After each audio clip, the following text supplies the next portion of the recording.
We are going to be reviewing basically the big hits, the big things that happened to Star Citizen over this year. Generally, I try to focus on what happened with the game itself. So features that are releasing, what was being said at the beginning of the year, and where did it go from there? What did they do that sparked up some drama? We'll touch on the drama, we always do. What we're gonna start out with is my own video.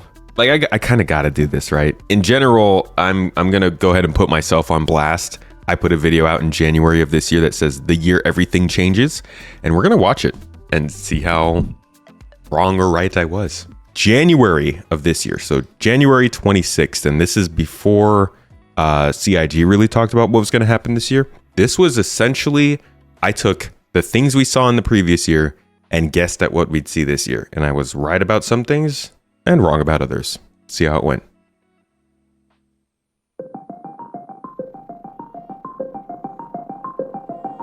For a long time, Star Citizen fans have played a game that feels arguably more like a tech demo. Whether it's the movement, animations, lack of missions, or incomplete navigation tools, there tends to be many things that hamper the experience and lead to many players completely writing it off. In 2024, I think that changes. Squadron 42 I was wrong. Has reached a significant milestone, and now that it has developed behind closed doors, building definitive systems and setting the bar for Cloud Imperium gameplay, the developers can start moving many features into the persistent universe to introduce a cohesive experience with much more to do. From quantum travel to group raids, a new Starmap to scan. Dude, I was so excited for quantum travel this year. Jesus. Like literally up until maybe last week. I was like, please put quantum travel in 4.0. Please put quantum, like maybe they'll do it. Much more to do. From quantum travel to group raids, a new Starmap to scanning abilities, overhauling the cargo profession, introducing ray tracing, or finally realizing physical interaction. By the end of the year, players could be playing a significantly different game, if things go according to plan. Which they don't. Which when do they ever? Exactly, either way, this video will prime you for things we will likely see this year. But as always, I must say, these estimates are based off information from CIG, monthly reports, CitizenCon, and some other sources. The information we have this year is much better than others and actually points towards game systems as opposed to just talk, but always take this with a grain of salt. And thank you for coming to my tomato talk. I love this. I might actually rip this out of the whole stream and post this as its own separate video because this is an entertaining watch.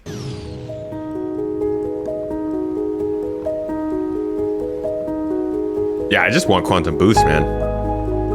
The motto for Star Citizen in 2024 is going to be a disgustingly satisfying mixture of quality of life and game-changing additions. At least according to the expectations CIG has set. I'm glad that I was keeping those caveats in there because, like, off of their messaging, definitely that's the case. Reality-wise, I would say we still got good quality of life and game-changing additions, but nowhere, I won't say nowhere near. Definitely not what, all of the ones we were hoping for this year. Let's start off with the most important. Last year I said the most important change this game needed was the Starmap update we've been anticipating since 2018, when the Building Blocks UI system promised a rework. In the first half of 2024, the new mapping system is expected with player-placeable waypoints, coverage of all local areas and ships including downloadable area maps, and scanning support for players on the ground, which means... Alright, yeah, we didn't get downloadable maps, which is... Like, the update we got for the Starmap this year in 3.23 was a good one in terms of it cleaned up the UI, which was helpful. It made more information apparent, which was good. And it made some of the actions smoother. So selecting maps, scrolling through the map, zooming in and out, all those kinds of things, big improvements, good quality of life stuff. But in terms of the actual game-changing component of the Starmap that we were going to get this year, which in my opinion was being able to save and share markers, didn't even get touched. Didn't even get talked about. Like, the progress they've made on the map, and I know the UI folks have a lot on their plate, is distinctly disappointing to me. That's holding back exploration gameplay. Like, that's a whole game loop that's being held back. In my opinion, this might not be true, but I feel like the entire exploration game loop is being held back by this single feature at this point. We've got outposts that you can't find if you don't know where they are. We've got caves and rivers and space stations and loot drops and space cows and all kinds of stuff that people want to find but can't. And all you need to do is allow people to place markers to share with folks. And they didn't do that this year. And that's like one of the probably most disappointing things that we missed. It's like, this could be people could be making money off of this. You could literally go out into the game, find a good mineable rock, and then sell it to somebody. But we don't have the features, the functions in game to do that. And I thought that was coming this year. I really did. The star map's better for sure. It's just, it's a two process update. Good way to look at it is what they're doing with quantum travel right now. They're updating quantum travel in 4.0. They're just not giving us the update we want. In the same way they updated the star map in 3.23, but not necessarily the update people wanted. So I think it will come at some point, just like the new quantum travel update will come at some point, but definitely not this year, and not in 4.0. I would doubt in 4.1, at least for the map stuff. An easier time tracking targets, objectives, and locations. As you scan down and locate things in ship or on foot, your own maps will also be updated. Eventually, likely not in 2024, these new updated maps will be sellable for credits, beginning the data running career path. You're right about and bringing us one more step closer to the complete industrial loop. For now, these UI updates are joined by a complete quantum travel rework, which has been ongoing for a couple of years, and it will allow for the ability to quantum travel in any direction, building more interactive elements into the process, and updating the visuals and sound, and most importantly, introducing Quantum Boost, a short-range form of quantum travel meant for jumps on a planetary scale.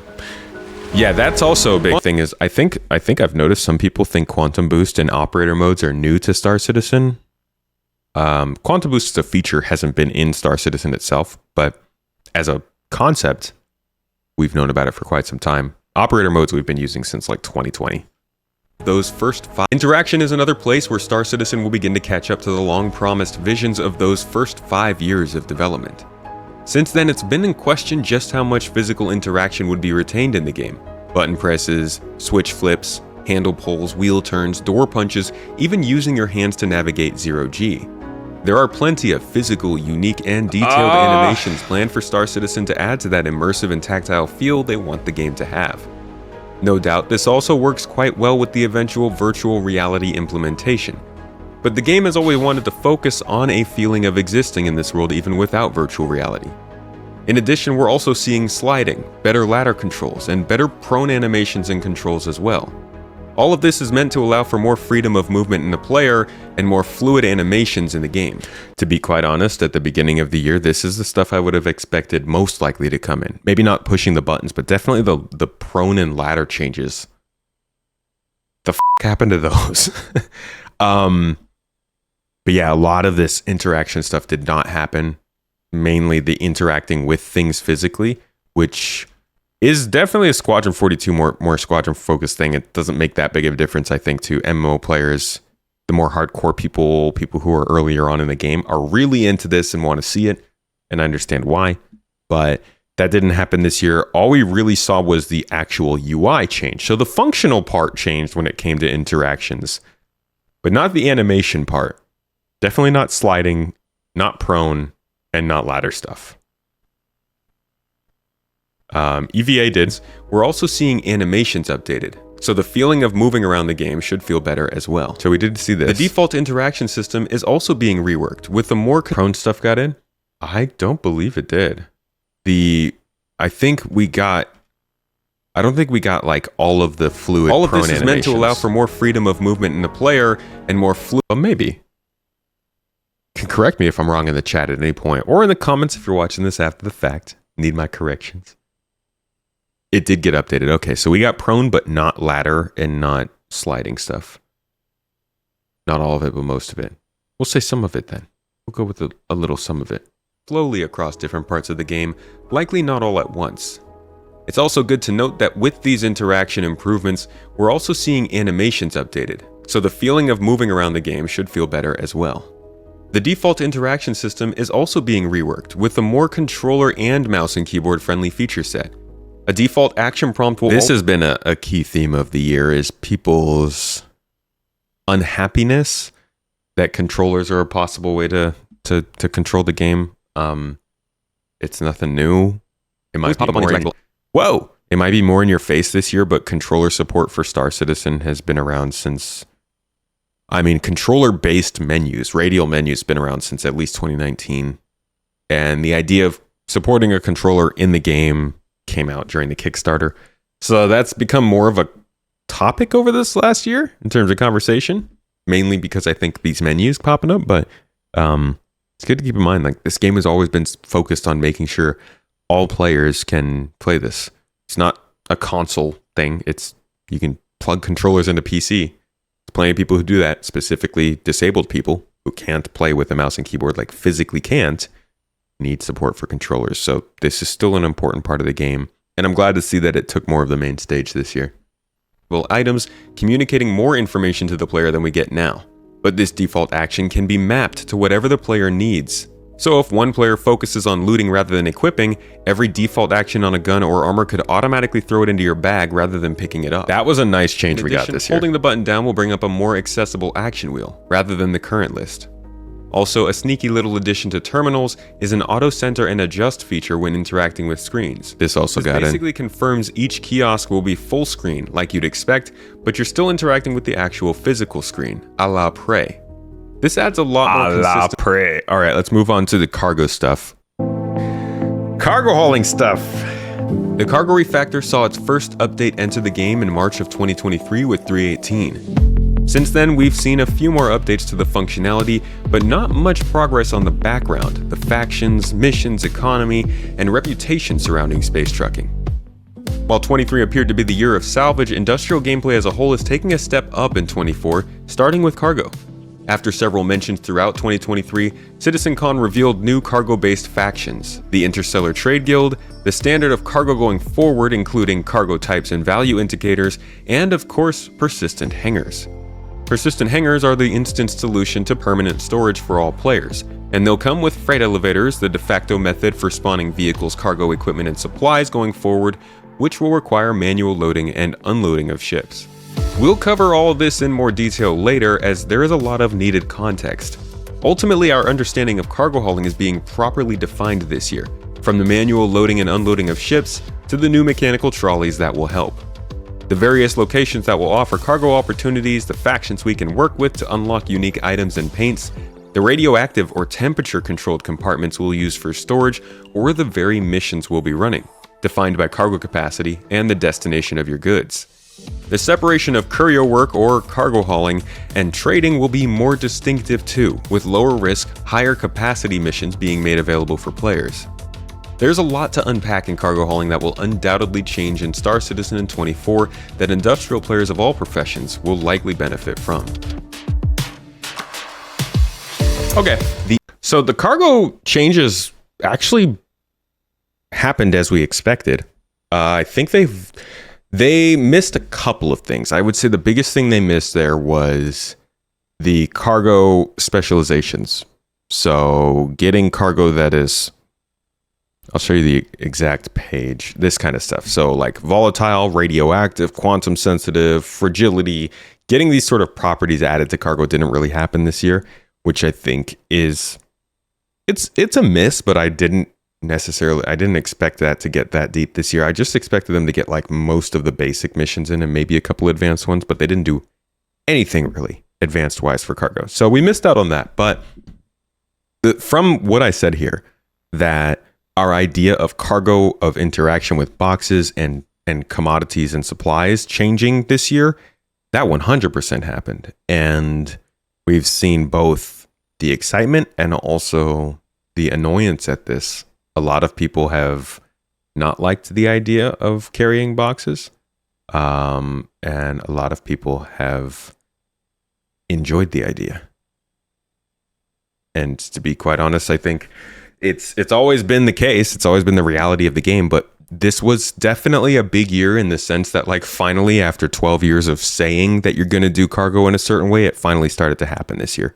And thank God it did, because that was a big part of getting the game to make sense. Like, why do we have these places, these parts, these things the more that the gameplay actually works how it's supposed to in some sense in the future, the more easy it is to understand why the game works the way it does.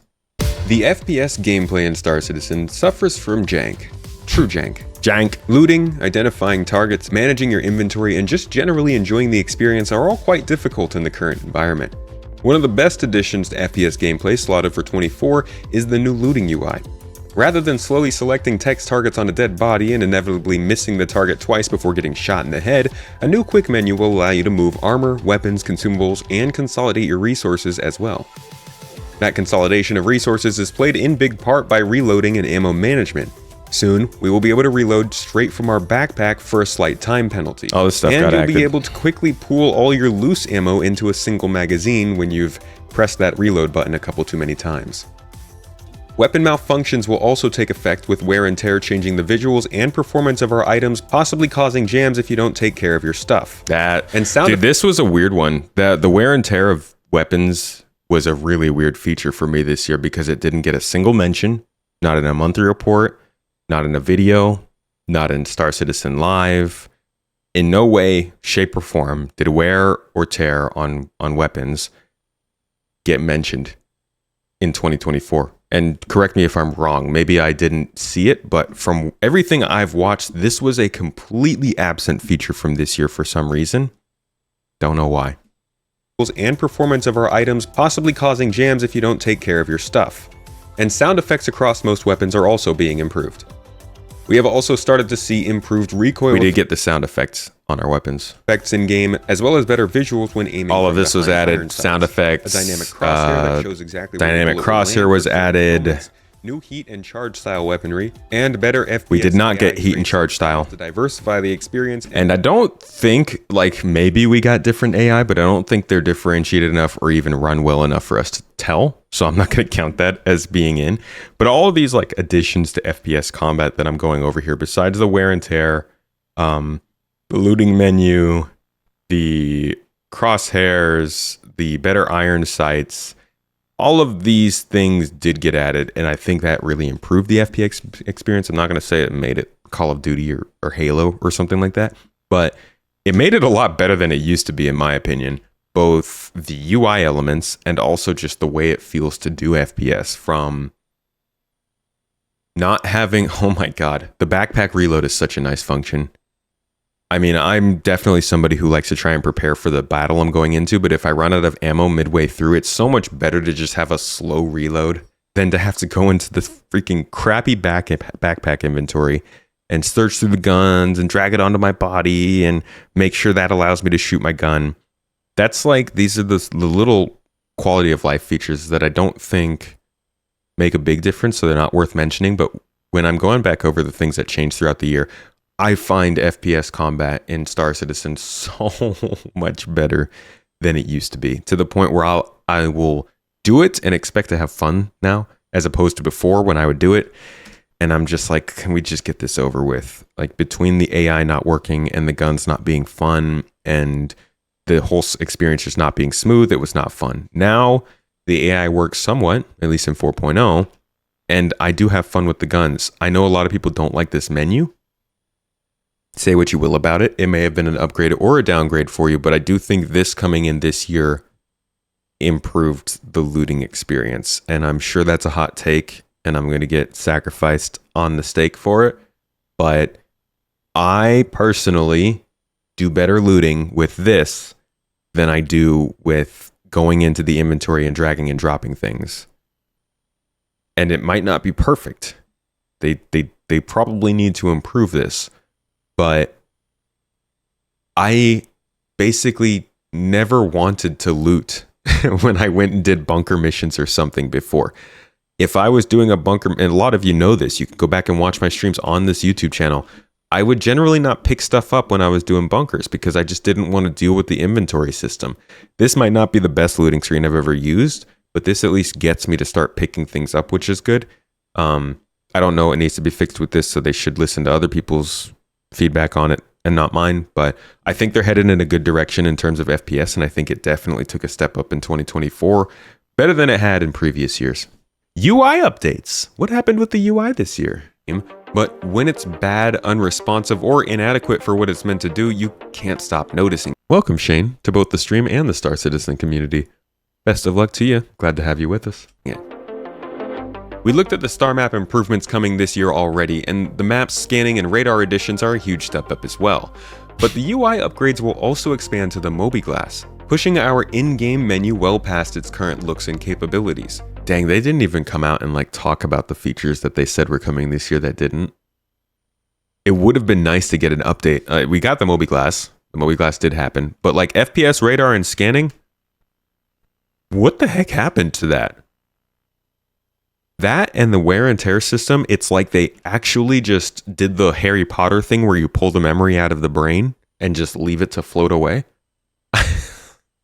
Like those things were forgotten. MobiGlass, pushing our in-game menu well past its current looks and capabilities. This includes reworks to all the apps, as well as new apps for shopping, security system tracking, and a couple more. We didn't get the security system tracking. We did get the shopping stuff. It's just a bummer that things go in and out of importance and we don't necessarily get to know. I mean, they have their reasons, but we're just completely left in the dark in some situations. It's also getting an upgrade, with MFDs now able to be customized, saved, and moved to your HUD when needed. This was a good improvement. As you can see, the HUD has also received an update. But good to know is this HUD will be specific for Aegis ships, while other manufacturers will eventually have their own unique styles and colors. All right, see, now they surprised me. For once, they surprised me. I did not expect them to get other companies' HUDs into the game this year. I thought they were just going to get the Aegis one, and the rest of them would use the Aegis one or some other standard one. But we got 5 manufacturer-specific HUDs in the game this year. And for those who have just joined recently, I know the title of the video says this is the year everything changes for Star Citizen, and I know these things seem small, but compared to what we've had for a long time, these are actually pretty good UI tools. Being able to customize your MFDs, save them, cast them to your screen, being able to have different perspectives during combat with custom UI that tells you the information you still need to know.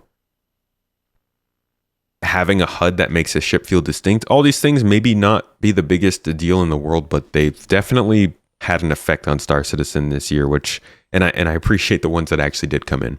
Looking at UFPS scanning. Specific for Aegis ships, while other manufacturers will eventually have their own unique styles and colors.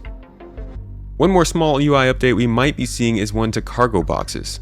With cargo hauling becoming considered... Yeah, this did not happen. This was just a hot take on my end. Easily log what's inside a cargo box and move it around. Recent concept images do hint at the possibility of a standardized manifest UI on each box that might greatly improve the cargo management experience.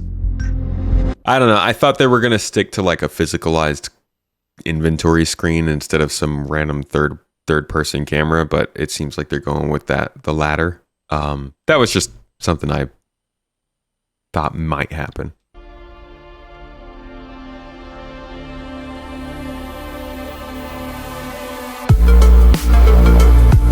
The most important part of Star Citizen, the ships. New ship systems. Now you'll be able to avoid getting lost, as every ship is going to have an interior map. Okay, we did get that. I was thinking engineering stuff, but we did get the interior maps on ships, which, oh my gosh. Again, not a crazy big change, but makes a big difference. I know some of you who are newer to the game probably quite appreciate being able to actually reference a map. These maps can be updated by pinging and scanning the environment, and are actually the same exact map used for ship engineering. The next industrial profession to be introduced to Star Citizen, engineering gameplay, introduces actual damage, repair, and maintenance to all ships, and eventually cities, space stations, and our own bases. And I'll say this, we didn't get engineering this year, but it is a bigger update than I thought it was going to be. Engineering full-on takes away the idea that your ship just blows up when it takes damage. It might still happen, but the engineering that they are bringing into the game now versus what I thought they were doing at the beginning of the year basically means that you will be able to, for the most part, repair your ship to make it whole and flyable again, rather than having to kill yourself and respawn, to log off and log back on, or to somehow get back to a space station and claim your ship. We're almost at the point where your ship will be disabled rather than killed, which is a huge deal. And if that had come in this year, it would have made a big difference. But It's definitely bigger than I thought it was going to be at this time. This new system will open up an entirely new position on larger ships and require players to think a bit more about just how much they're abusing their own. It's one of the biggest parts of Star Citizen and has been in the works for years. Another long-term development we could be seeing in-game this year is Maelstrom. The procedural damage system offers flashbacks to Battlefield Bad Company and aims to offer an extremely dynamic setting in a relatively persistent game. It's hard to know how this will work fully, but it will affect structures, vehicles, ships, weapons, and more. It'll also be utilized to bring salvage gameplay up to a standard that makes sense when you're deconstructing spaceships. Yeah, it was a bit of a stretch. Maelstrom was a bit of a stretch. I was hoping for it, but I do admit that was probably hefty hopes to see that this year. But we did actually... Maelstrom was the first sign that they were going to use resource quality before they introduced it with crafting. Because Maelstrom was... I did a video about this. If you go back to earlier on in the year, I don't think it actually did very well. This one, yeah. No, it did well. Oh, been okay for that time. This is a video I did on Maelstrom because I don't know what it was, but they said something in a monthly report that made me realize, like, Maelstrom is pointing to the fact that we're going to have all types of materials at different qualities, and that's how we're going to do crafting and stuff too. Cool to see it confirmed. Awesome that Maelstrom is so tied into that, but it's nowhere near ready from what we see, and definitely didn't happen this year. All right, what else did we have in new ship systems? Oh, we had hover mode. Control surfaces are the second half of the equation started by engineering that will make... This was also a hopeful, I think. Atmospheric flight more difficult. While your thrusters and ship engineering system will determine how much heat your ship can build up before taking damage, control surfaces will define just how slow your ship can go before it starts building that heat. I covered this aspect of Star Citizen in detail last year, and I'll leave that link down below. But it's good to note that flying ships will become more difficult as players need to consider the shape of their ship and how it flies in certain atmospheres. People are going to be pissed about that change, just like with cargo stuff. Wouldn't going fast make operating turrets be nigh impossible? I mean, I don't want to fly faster in combat, just when I'm flying my ship. That's why I was like, I'm willing to see what happens with master modes, because I want to be capable of flying my fish quickly. My fish? Let's go with it. I want to be capable of flying my fish quickly, but I also understand that speeds need to be slower for combat, so. But we're not doing that anymore. This helps to specialize the role of the ship pilot for groups where each player knows how they fit into the job. It also adds emphasis to more... We know that control surfaces is incoming. I don't need to focus on that. What else is there? Flying. Finally, combat and targeting. A topic will be performed. It also adds emphasis to more aerodynamic ships and ships with VTOL, which will naturally perform better in atmosphere. And of course, there's also master modes, a topic we'll be covering in much more depth in future videos and podcasts this quarter. This final adjustment to the flight system in Star Citizen breaks out standard operation mode from navigation mode, creating a dedicated method of navigating or using the other functions of your ships like mining, salvage, combat, and tractor beams. This also ushers in new animations in the cockpit to help emphasize the way we're flying. Finally, combat... All that stuff did happen, and oh my god. Certainly caused a splash. And targeting in ships is getting an update not only to make everything more clean and discernible during battle, but also to allow for component targeting on ships, introducing precision targeting mode that aims to make fights much more about how you shoot and not just when. All of these ship systems are coming over from the more complete Squadron 42 and aim to lift the quality of play in Star Citizen and spaceships over the course of 2024 and beyond.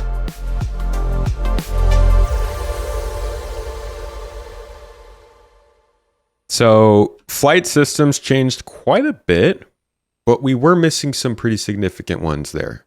Engineering is obviously the big one. Control surfaces and Maelstrom were two other large places where the game potentially could have changed, but ultimately proved to be far too optimistic, as they did experiment a lot with master modes, but the work that went into the jump points and...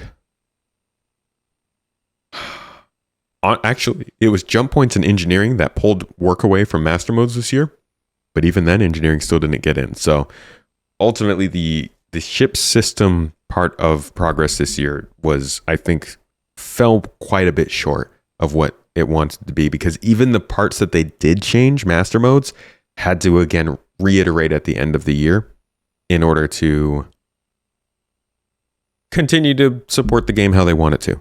And, I wouldn't call it wasted time, because that's like any time where you're doing something that proves yourself wrong is good time, but it's definitely still more time.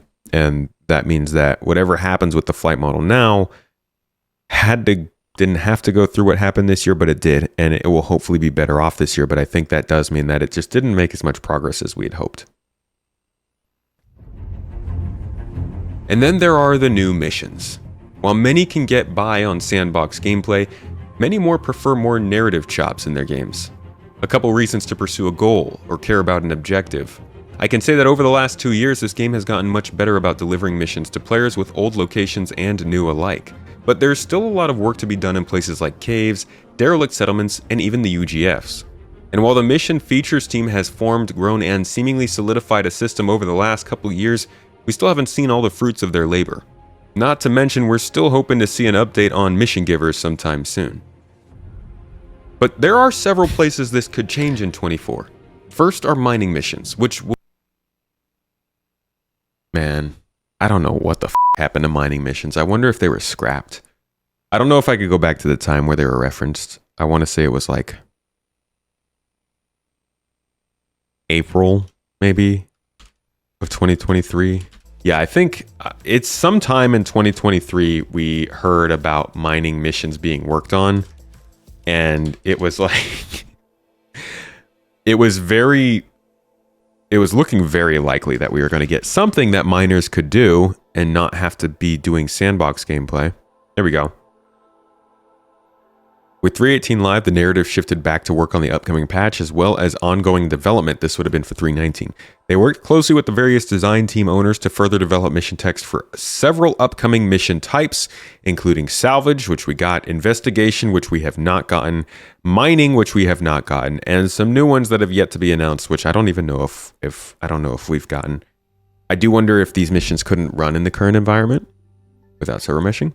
If the narrative team got pulled away, if somebody else got pulled away and they had to do more stuff. But mining missions being talked about in 2023 and then not even delivered in 24 is super disappointing, because I love to tell somebody, hey, you can make a lot of money doing mining. Just go grab a prospector and go out and do it. But it's not as simple telling someone to do that when they have to go and do all of it themselves versus just going to their MobiGlass, hitting a button, and getting driven through the process of making that money.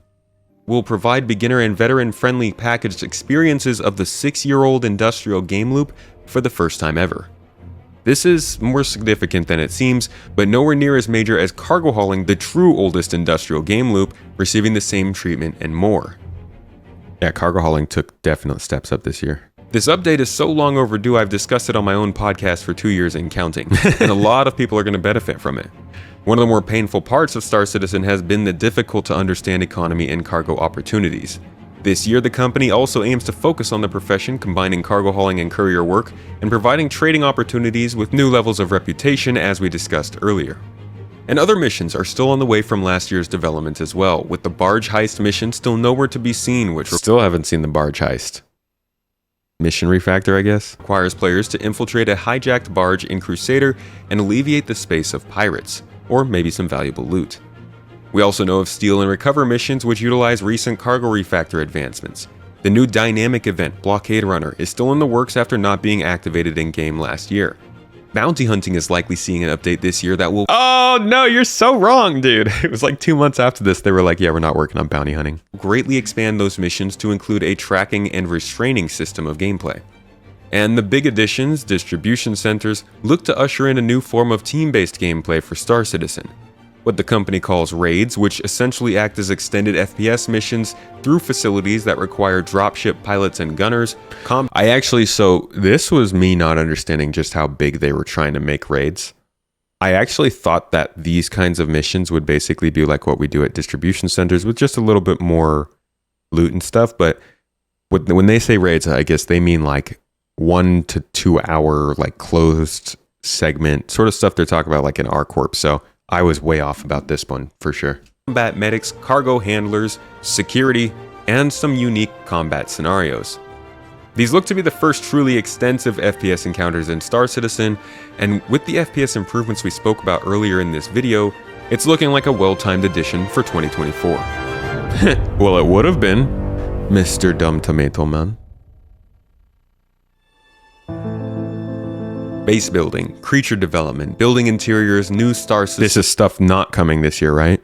New towns, ray tracing, crafting, cave types, new factions. There's a lot more potentially coming to Star Citizen in the next couple of years. Okay, thank God. I was like, you're not saying these are coming this year. Crazy. But everything I've spoken about here are the things that have been heavily implied will be available in 2024, and most of which are aimed at the first half of the year, starting in March.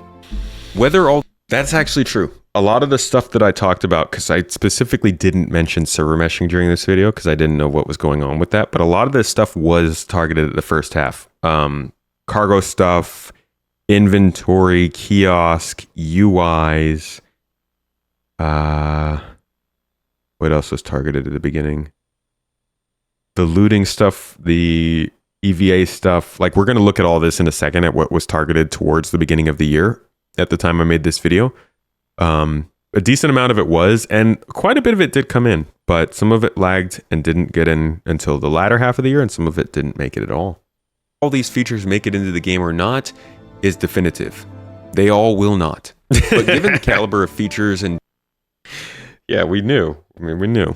Direction of development we are seeing in terms of polish, major feature systems coming online, and an emphasis on player progression and gameplay scale, this new phase of development for Star Citizen certainly feels more about building out an actual game experience rather than just designing an engine. Throughout the next few months, I'll be diving deeper into a lot of these features to bring you more information and detail about your gameplay of choice.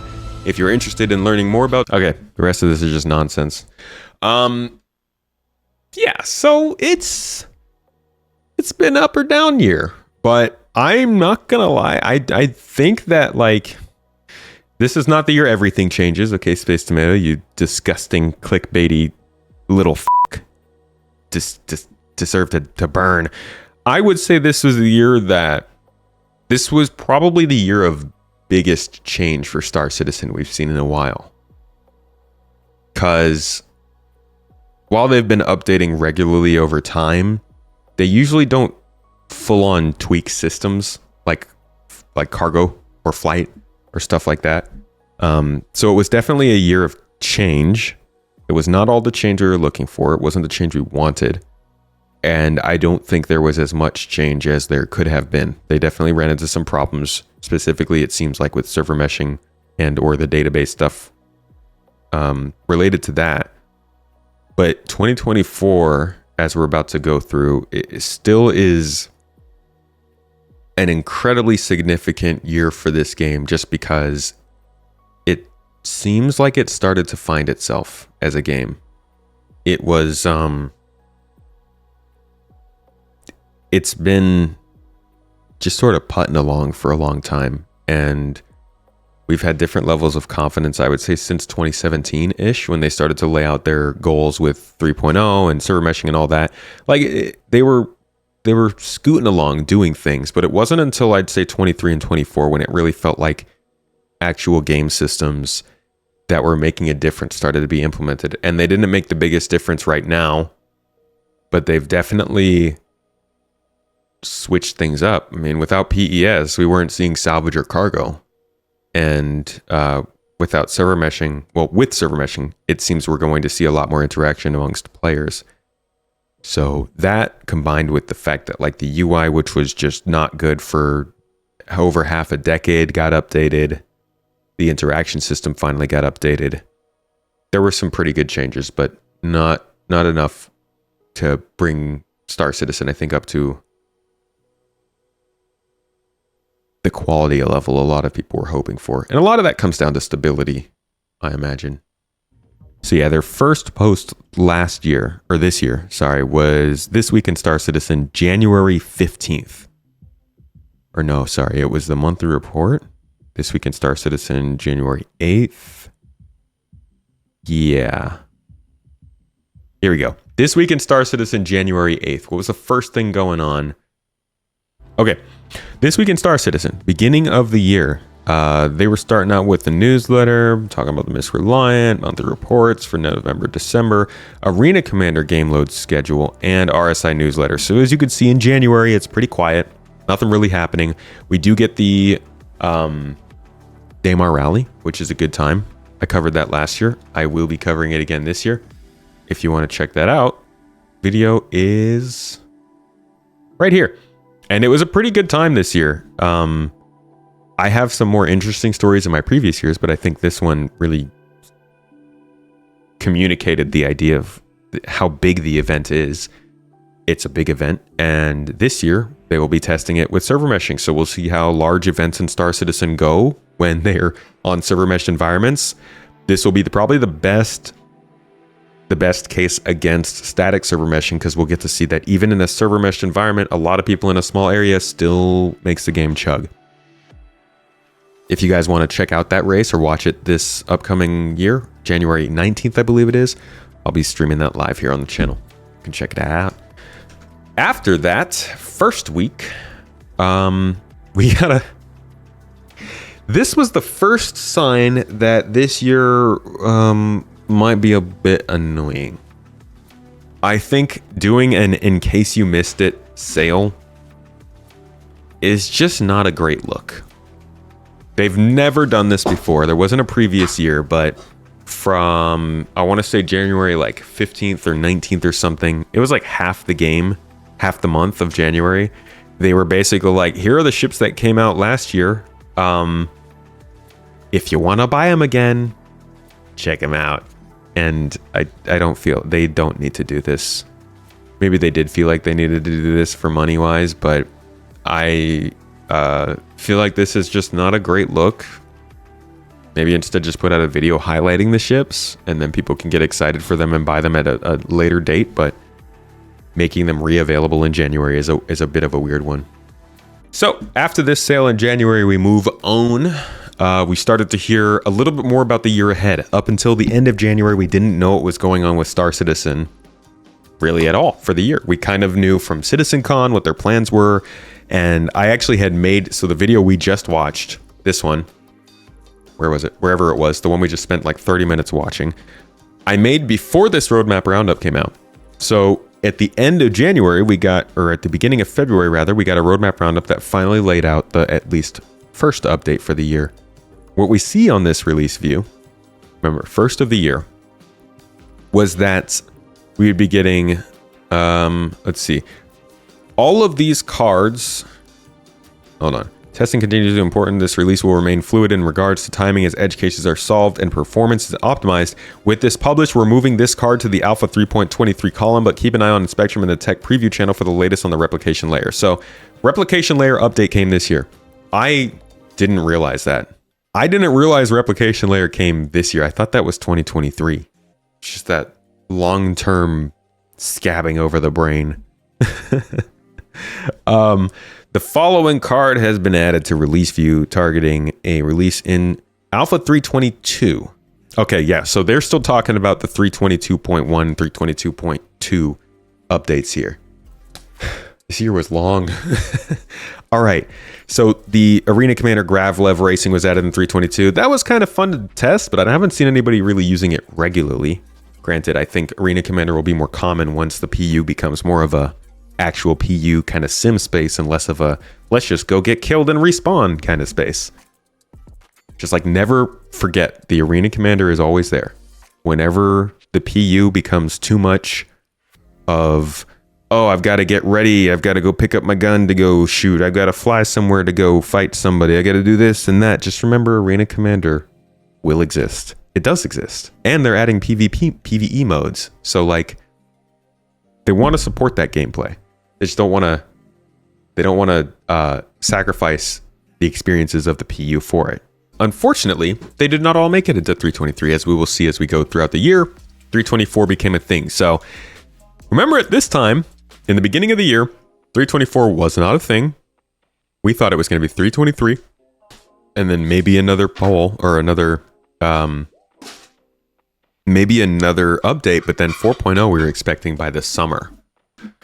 In fact, let's go back real quick and look at what they said at the beginning of 2023 to set our expectations for 24, just to give you guys a little bit of context about what people were feeling at the beginning of the year, but also why I made the video I did. A segment that I'm calling Disco Lando's Star Citizen 2024 Cast. Now, without talking specific dates, let's discuss what's being targeted and currently on track for release in just the first half of 2024, starting with Master Modes, the new way to pilot and operate ships we've been discussing since CitizenCon 2952. Now, whether that's... We got Master Modes. They didn't delay Master Modes. Aren't you guys happy? Aren't you glad? It's gameplay. Ship or a staggered rollout of groups of vehicles depends on how work progresses, but it's a major change to the way spaceships operate in the persistent universe, and you can be sure that we'll update on it more when the time comes. And of course, when your ships aren't in flight, they can be stored in the newly persistent hangars that are arriving with freight elevators, freight kiosks, and the new cargo transaction system that we've shared on both ISC and this year's CitizenCon. Now, all combined, they form the next major evolution of cargo careers and will also have far-reaching, broader implications for the entire Star Citizen experience. Okay, that's true. That's very true. Because, as you've seen, even people who aren't cargo haulers are very affected by this and have a lot to say. So he was spot on with that, and I think that's one of the biggest changes we saw in 24. How can I not troll my viewers, man? What else am I supposed to do? Y'all force me to eat disgusting beans, drink disgusting sodas, I get shot in the head by a Nerf gun, I sit here with a bright light in my eyes for 4 hours every day. Let me make some jokes. I want to have some fun, man. Now, all combined, they form the next major evolution of cargo careers and will also have far-reaching, broader implications for the entire Star Citizen experience. And then outside of vehicles and hangars, there's also a variety of FPS combat improvements coming to the first half of 2024. With improvements to reloading, the weapon wear and misfire system, scopes and dynamic crosshairs and charge and drain, and even more we'll be able to show you once we return in the new year. So we saw quite a bit of that, actually. We saw the radar, the reload stuff, the crosshair. Like, we've covered all of this. It was just really the charge and drain from the weapon stuff and the wear and tear that we didn't get, which was a bummer, but can miss a couple things. And charge and drain, and even more we'll be able to show you once we return in the new year. And then outside of strictly FPS combat, there are new player character features coming, like the updates to the EVA system. We got some EVA updates. Visor and lens system. We got that. Loot screens. Got that. Default item interactions and the Got personal that. interaction system. Did not get and that. There's even new shopping and mission apps in development now. Got that. And I literally quoted that in my video. That's why I said it with the MobiGlass stuff. Did they update the mission app? I don't think so. They just got a little like visual polish, right? And while we're talking about apps, the first half of 2024 is also currently scheduled to see the arrival of our new character customizer with things like... It was the most violent arrival of a character customizer I've ever experienced. Such gnashing of teeth. tattoos, piercings, scars, and yes, Virginia, it's true, beards. Beards! And as for how many and of what kind, only Andre knows for I can sure. actually have a But you can full bet beard we're in gonna this ask game. him sometime around March. And then, of course, if you're in-game, there's also a little thing called MobiGlass. Got that. And an awfully big thing called Starmap. Got that They're as both well. getting their big updates in the first half of next year. I don't know if that's a big update for the map. And have I mentioned those enormous distribution centers that'll be the new microcosm homes for every gameplay and mission feature that exists in Star Citizen, as well as the 4, 5, 6, let's just... So we've gotten these locations, but in terms of the gameplay that exists in Star Citizen, there's no mining, there's no salvage. We have FPS and exploration and investigation missions here. You can't really do a ton of cargo hauling to these places. I don't know how it is now. Maybe with 4.0 it's been updated. I think these should be very, very regular places to get cargo hauling missions from. And I don't see too much, but that might just be because my rep's not high enough. I've hauled a couple things to this place, but I feel like for like a major planet side location, there maybe should be some more commercial enterprising going on here. Say several new and updated vehicles that are making their way to the persistent universe in just the first 6 months of 2024? I did. You do a lot of cargo hauling too there very often? How about from there? Okay, so real talk. You get a lot in CIG 324. Okay, that's good. If the distribution centers are getting a lot of cargo, that's good stuff. So we just need mining and salvage to be done there, but mining seemed like it was linked to their underground facility section, and that, we don't know what's going on with that. hat back on. Now, you're probably looking at your screen and saying to yourself, what about Pyro and 4.0? Well, don't fret. The things that we just covered are those that aren't too dependent on continuing foundational tech work like server meshing. So we feel pretty confident in targeting everything that we just shared for the first 6 months. But when it comes to something as enormous as the complete Pyro system in Alpha 4.0, well, that's where the new preview channel comes into play. Yeah, Pyro and 4.0, they weren't necessarily that sure about it at that time, so they didn't want to put a date on it. Now that said, Alpha 4.0 is currently targeting a summer 2024 release. And then there was that. But that won't mean that you have to wait until then to play it or learn more about it. That's because in 2024, we'll continue doing playtests like the one we just completed, and you'll be able to follow along with its development firsthand on the preview channel. So, judging, and we'll get to this as we go through the year, it seems like the RMC whole thing, the messaging queue that they had to do for server meshing set them back quite a bit. I'm thinking if things went how they wanted them to, and this is probably CIG's biggest issue, is like when they do these sorts of telling times and predicting timelines, they give us pretty good ideas. This is if 80% of everything goes right, and unfortunately, a lot of times it's like 50% of everything goes right. So I think if things had gone smoothly, they would have been at the end of the summer with server meshing because they would have done the RMC. They would have been doing the preview channel all through April, May, June, and July, and then they probably would have been able to release server meshing sometime in September or October. But because that RMC stuff happened earlier on in like March-ish, I think it just set back everything 4.0 related. Like, I don't know if that had any effect on engineering, but definitely the patch itself got delayed, which may have given them more time to work on some of the stuff, but it means that we're still sitting here and our live version of the game is not 4.0, and I think that really messed up their whole schedule.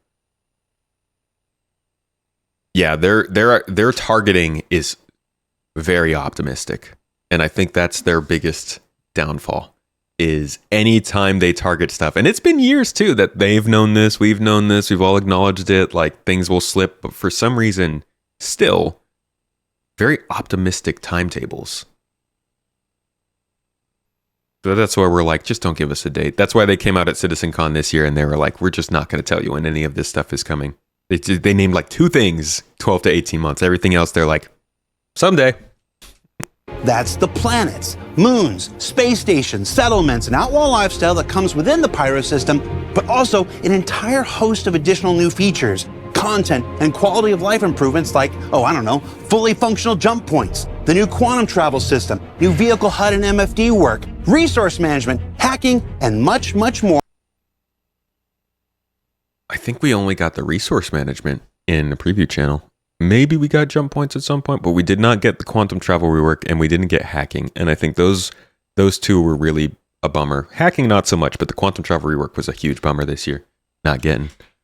More, all being worked on in tandem. The preview channel will let you and us test 4.0 together while maintaining the stability of the persistent universe with all those other great additions we just discussed. Okay, so that didn't really happen too much over the year, and that's what we're about to cover. Let's get into it. Going back to after this sale, roadmap roundup, we covered 323. 322. Okay, so this was an interesting thing they did last year. One of the biggest things that screwed over 318 as an update to the game was that it didn't get enough testing before it went live. So they felt like the PTU was running well. They tried to push it as much as they could, but ultimately people didn't want to jump in the PTU, so they pushed it to live, and then they realized, oh crap, there wasn't enough testing on this. It's broken. We're screwed. So one of the things they've tried to do to help not get another 318, besides testing things more and taking more time before releasing something, is incentivizing people to use the PTU and test. So if you scroll through, you will see that over the course of 322's testing cycle, they were tracking player numbers, activity, and what you were doing, and they rewarded the players who were doing the most. This was in an effort to start to get people to pay more attention to the PTU. So they did this a couple times throughout the year, and I think this was probably a solid move on their part to get 2024 to be a little bit more focused on player testing, as that was a main goal for this year, and it's good they started it a bit earlier. I don't know if they're still doing this, though. You guys remember letters from the chairman? Oh boy, good times. This was really talking about excitement from CitizenCon the year before. A huge wave in Q4 of 2023, monthly active users, unique logins, daily active players, all reaching record highs, hours played for the year. More than 1.1 million players played in 2023. I really wish we could get daily active players numbers. That's got to be so interesting. A letter from the chairman right before a ship sale. Well, do you remember when this was dropped? I don't know if this was right before a ship sale. So at this point, they're talking about server meshing and testing it. They introduced Benoit, talk about their different studios, 5 studios in Austin, Texas, in Austin, Los Angeles, Manchester, Frankfurt, and Montreal. Rumors are that the Los Angeles office might not be used as much or at all in the near future. And what a year it is shaping up to be, they said. On Squadron 42, that is taking the game from feature complete to content complete. Dude. What? I don't think this game reached content complete in 2024. Squadron 42 specifically. To this, the end of the team is hard at work, heads down, driving towards the finish line. I am incredibly excited about how the game is shaping up, and we'll have more to share at this year's CitizenCon. Which they did. Nice picture. Where's my gate? One of the key milestones. Okay, so they're just talking about jumping. Oh, yes. So this letter was released right after the first server meshing test. That's why they did this one. So that would have been March, maybe ish time. I don't remember when they did that first test, but this was like right after they did the first open test between Pyro and Stanton. So Benoit came in and he had something to say about what they were doing. Let's listen to this. The journey started long ago with the introduction of streaming capabilities to Star Engine, like client-side object container streaming, and server-side object container streaming. See, okay, I don't get this. This is just a little inconsistent. Can I take a second, please, and bring something I think that's very important to your guys' attention? If server-side object container streaming, that is the S in server, the O in object, the C in container, and the S in streaming is socks, then why is client-side object container streaming, which would be the C from client, the O from object, the C from container, and the S from streaming, why is that just OCS?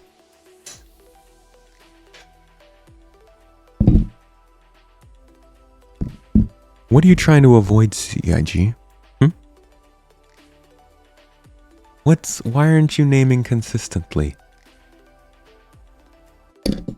All right, so that's what they were working on early on. Every step has been building towards our goal to support MMO level player populations in a high fidelity game environment of large magnitude. We're gearing up to release the replication layer in 3.23.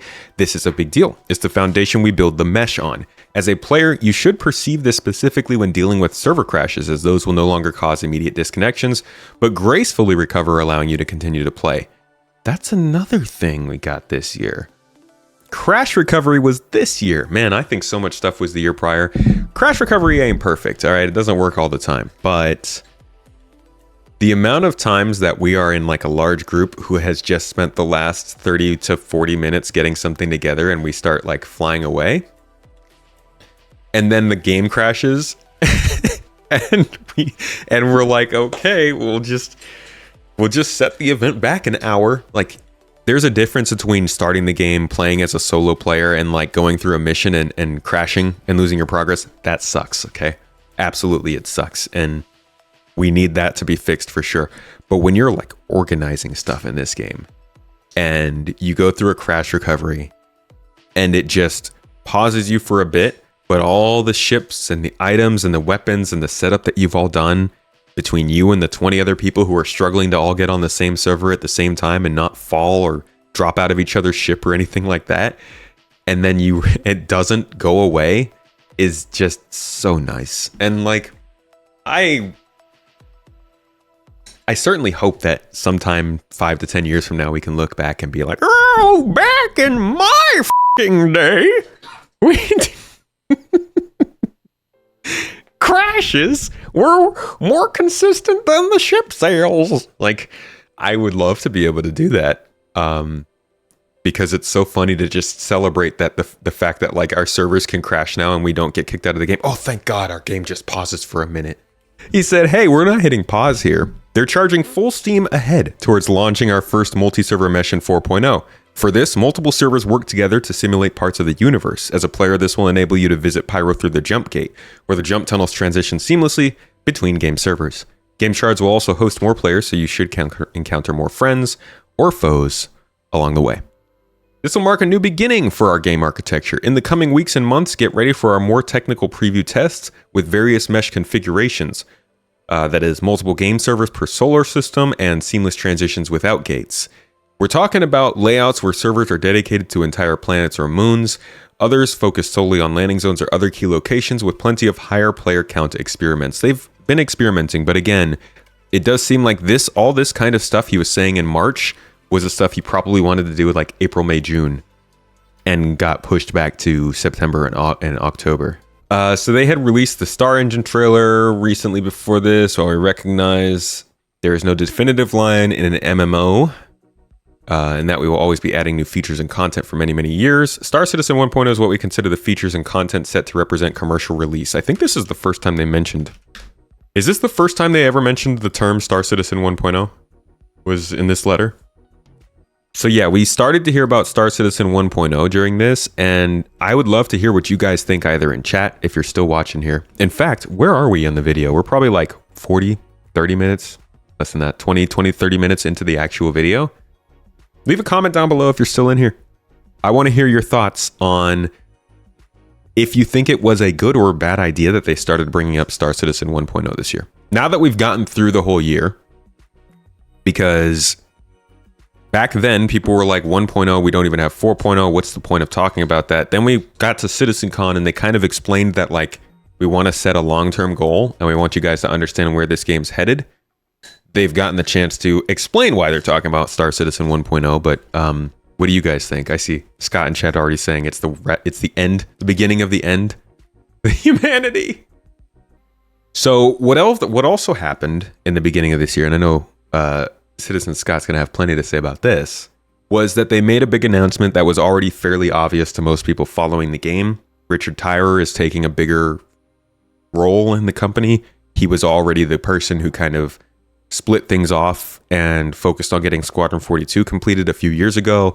Now we're seeing some of the results of that. And it seems like he's kind of doing the same with Star Citizen now. We saw him sitting next to Chris Roberts solely at 2 years ago CitizenCon. We saw him on the stage at 2019 and 2021. He was in video. So this year, it seems he has taken full-on reins of the PU and has started to try to connect systems and get things rolling. Here's what he had to say at the beginning of the year. First, I'd like to take this opportunity to say how great it is to be back working on Star Citizen. Some of you may already know me, but I was the core gameplay pillar director before I moved over to become the game director on Squadron 42 a few years back. With this new role, I will be coming on board to help push Star Citizen to the next stage of its development, ultimately culminating in leaving early access and releasing the 1.0 version of the game. This begins with identifying what features and content are required to create a fully realized space MMO while laying the foundations for future updates. To be 100% clear though, this doesn't mean going back to the drawing board or totally changing the vision of what Star Citizen currently is. With this aim, Chris and I have overseen the creation of a roadmap that takes us all the way up to 1.0 and outlines all the features and content we need, and just as crucially, the ones that will come post-release. With my... We never got to see the post-release stuff, huh?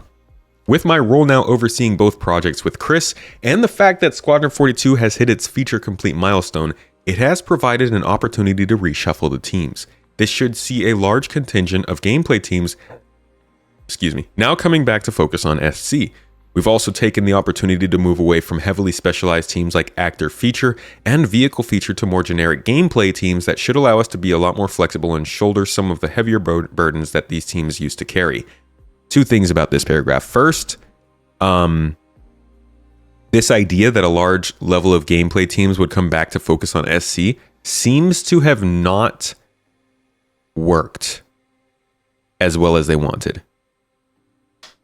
And that comes from both the fact that we didn't see SC gameplay take a step forward quite like they expected, but also we've heard from the devs themselves that they have been working and straddling the workflow between Squadron and Star Citizen. So clearly I won't say clearly. My speculation is that they prematurely announced Squadron being feature complete and that people would be able to move from that to Star Citizen to work. And in reality, they tried to do it and realized they needed to bring those people back to do a lot more work, which slowed them down. Maybe we'll see that actually happen in the next year, but I wouldn't hold out hopes for that, just for the simple fact that holding out hopes leads to more pain. The other thing that I mentioned with this paragraph is that this did happen. All of the monthly reports now just have a core gameplay section where they talk about everything gameplay focused going on, and it is the best part of the monthly reports to read. It's good times. So he continued on by saying, while these teams will still be instrumental in shipping Squadron, they will now be focused on bringing all the existing features over to Star Citizen, as well as working on a brand new features like base building and crafting to help round out the 1.0 experience. That's just what we just talked about. No, we didn't see all of those features come over to SC. We saw several of them, but not all of them. We did see a lot of focus on base building and crafting, though. This feels like the year that they admitted that they like crafting. They were like, hey, crafting's pretty cool. We're going to connect it to everything. Okay. Oh, I didn't finish his statement. He was saying with every release going forward, the intention is to move ourselves closer to that end goal. Should see large updates each quarter. Get out of here. Just don't even. Each quarter? How many updates did we see this year? Did they extend the length of quarters? And I didn't know. Many changes to systems that have not been touched in a long time, like economy, insurance, etc., alongside with a whole suite of quality of life improvements to things like inventory, missions, MobiGlass, etc., coupled with brand new features and content. I don't know, man. That stuff lagged for sure. They also mentioned there's a reorganization going, so this has dominated a lot of press around Star Citizen this year. They've made a few significant changes from a personal standpoint. Chris has moved to Austin, Texas from Los Angeles to be closer in time zone to our main development operations in Manchester, Frankfurt, and Montreal. Another sign that LA is being deprioritized. Spending significant time at our largest studio in Manchester with almost 600 staff as I sit with Rich and the teams working towards completion on Squadron 42 and Star Citizen. As part of this, we made the difficult decision to ask the Los Angeles development team, which had increasingly been providing support for the main development teams based in Manchester, to relocate to join our other teams, primarily in Manchester, but also in Austin and Montreal. Los Angeles, while shrinking, will still be an important office for the company, but one focusing on a business support role with marketing, finance, legal, and HR. As part of this reorganization, we sadly waved goodbye to the Persistent Universe live director Todd Pappy, as he had moved back to the US from UK last year for family reasons.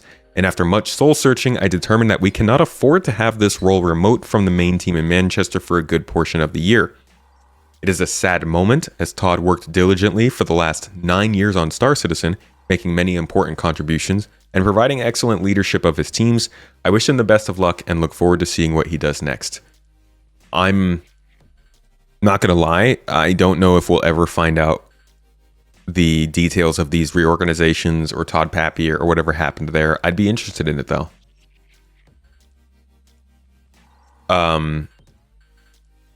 But the LA studio is clearly being deprioritized. They've given people chances to move. A lot of this was reported as layoffs, which is how it works. If people can't move, you lay them off. But I think that in moving the office, it's both a move that maybe you want to do, but it comes with that added consequence of you're making layoffs. Essentially, if people can't move, you're forcing them to quit the company, which is firing them. And they had to do that to quite a few people this year. So yeah, Chris moved, Rich moved into a new position, Todd Pappy was moved on, a lot of moving around in their offices. This was a huge year for restructuring and CIG, and from what I've heard, This is not things that CIG have said. This is stuff I've heard kind of in the rumor mill. So please do not repeat this as official news. Don't take this as the law of the land. These are just some speculations and things that have been noticed. But they have been noticed for having problems with development over the years, over the last 2 years particularly, like things just going certain ways. And this year, we saw a lot of restructuring, reorganization, people being consolidated under Rich, a lot more people moving into the Manchester offices.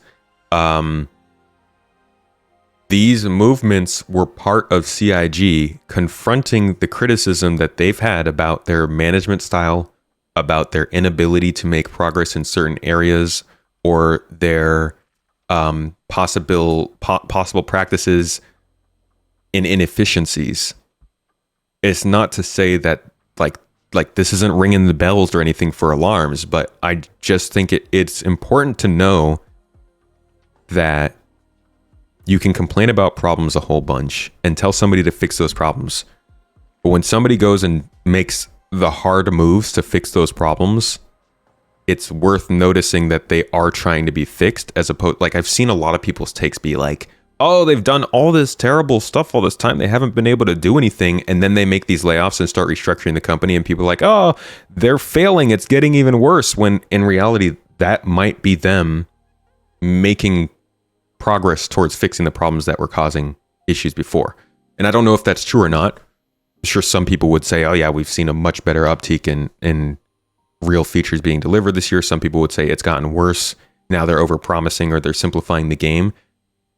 Differences put aside, I do think that it's just worth noting that like restructuring like this isn't for nothing. They're clearly trying to fix something here. And who knows if they did? Maybe we'll find out next year. So that's the letter from the chairman. Big part of the first part of the year. But from there, we moved on into March, where things were continuing to be talked about. We were seeing roadmap roundup stuff going on.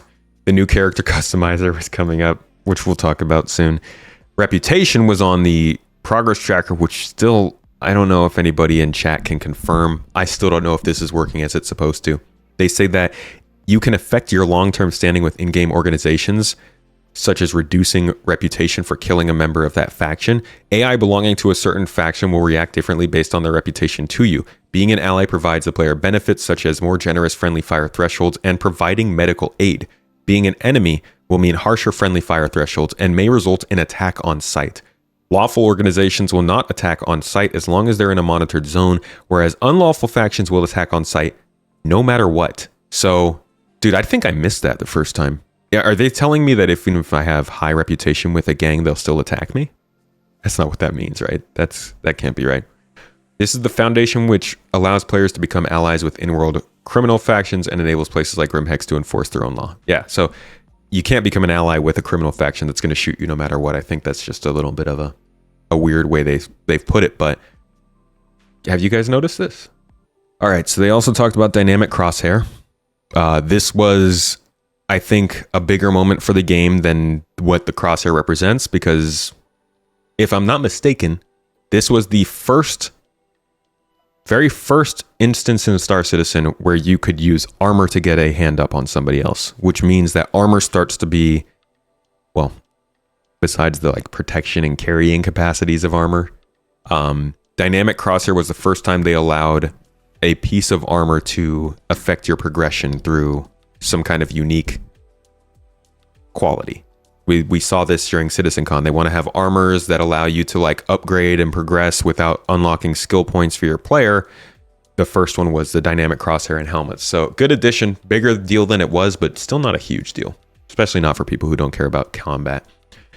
Around that same period, we also saw the new RSI launcher come out. This was, I think, a good addition to the game. Not only does it look a little bit more professional, the controls are a little bit better. It overall is just a better experience, but it clearly is planned for the future.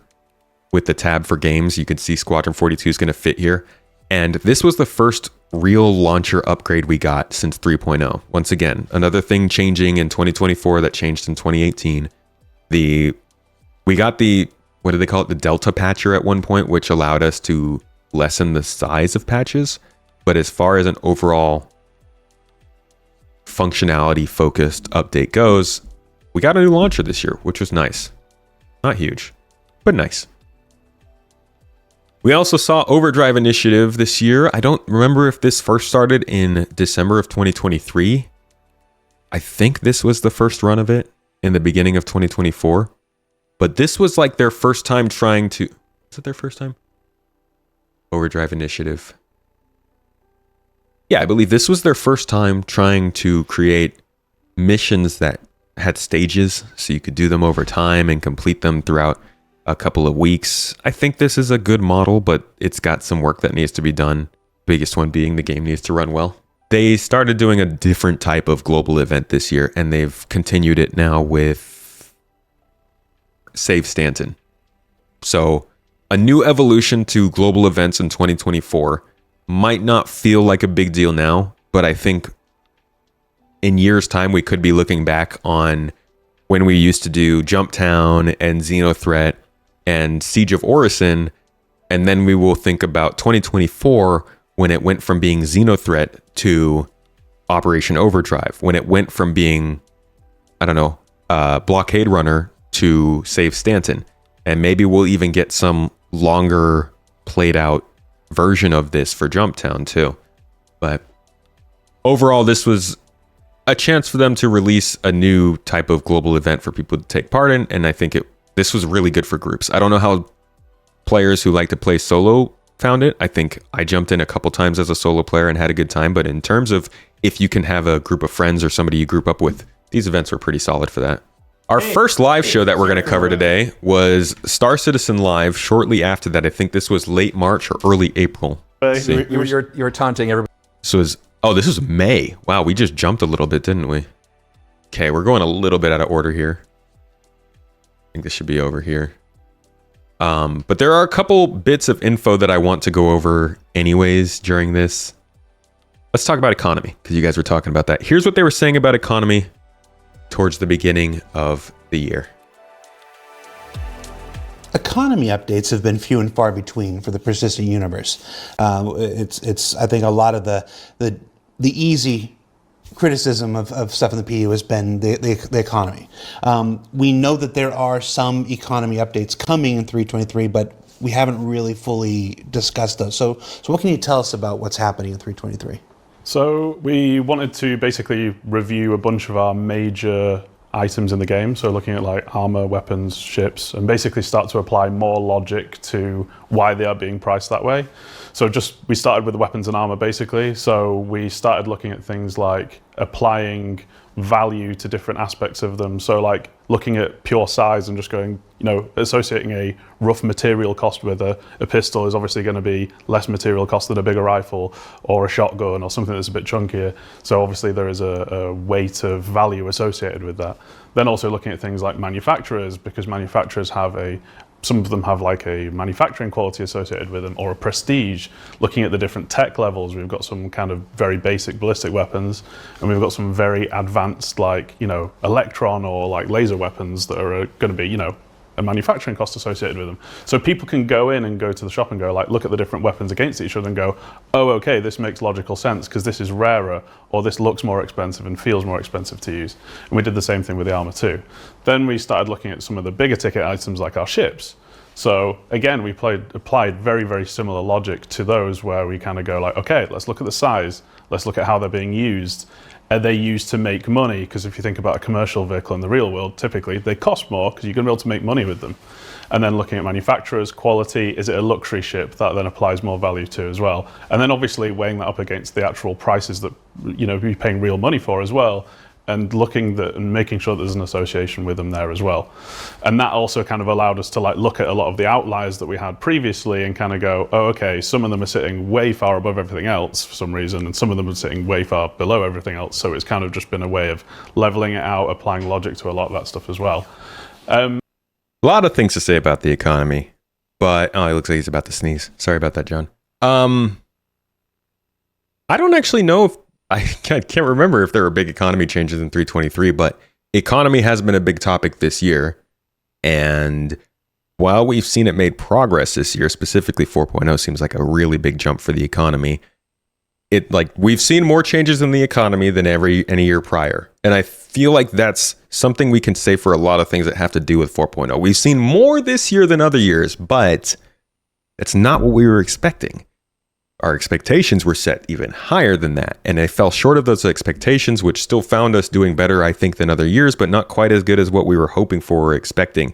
So while economy has been changing, I think we saw some of it in 3.23, definitely some really significant stuff that makes a difference in 4.0. I don't think people probably noticed much of the economy changes throughout the year, mainly because the instability didn't let you experience it, and there aren't enough missions and things to do, commodities to trade, and game loops to get really stuck into that you would notice it all that much. So I do think we saw economy changes this year. I don't think they had as big a impact as they could have had. Couple other key things to talk about here going into the rest of the year, because these are just beginning of the year, right? We're going to talk about these as we keep going. Here's a bit on master modes they talked about. Rich, we've talked about master modes quite a bit. It's had 2 CitizenCon presentations, it's had an ISC, it's had at least 3 SCLs since we first started talking about it 2 years ago, at the last 2 CitizenCons ago rather. Brigadier. 3 CitizenCon ago now. We haven't talked about where it came from. Like what was the problem, and why was this deemed the solution? Well, first off, I think the fact that we're working on a live game, the issue is that we should always be looking at, even if we've got a system that's out in the wild, we should be looking at evaluating it, and does it deliver the gameplay that we want, that the community wants, that Chris wants. So when we looked at the combat as a whole, and we're talking a long time ago now. I was probably still in Star Citizen. It was probably pre-Squadron when we started talking about master modes.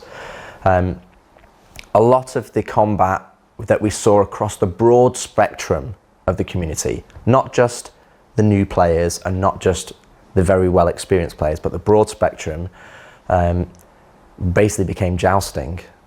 And, we felt that we could do better than that.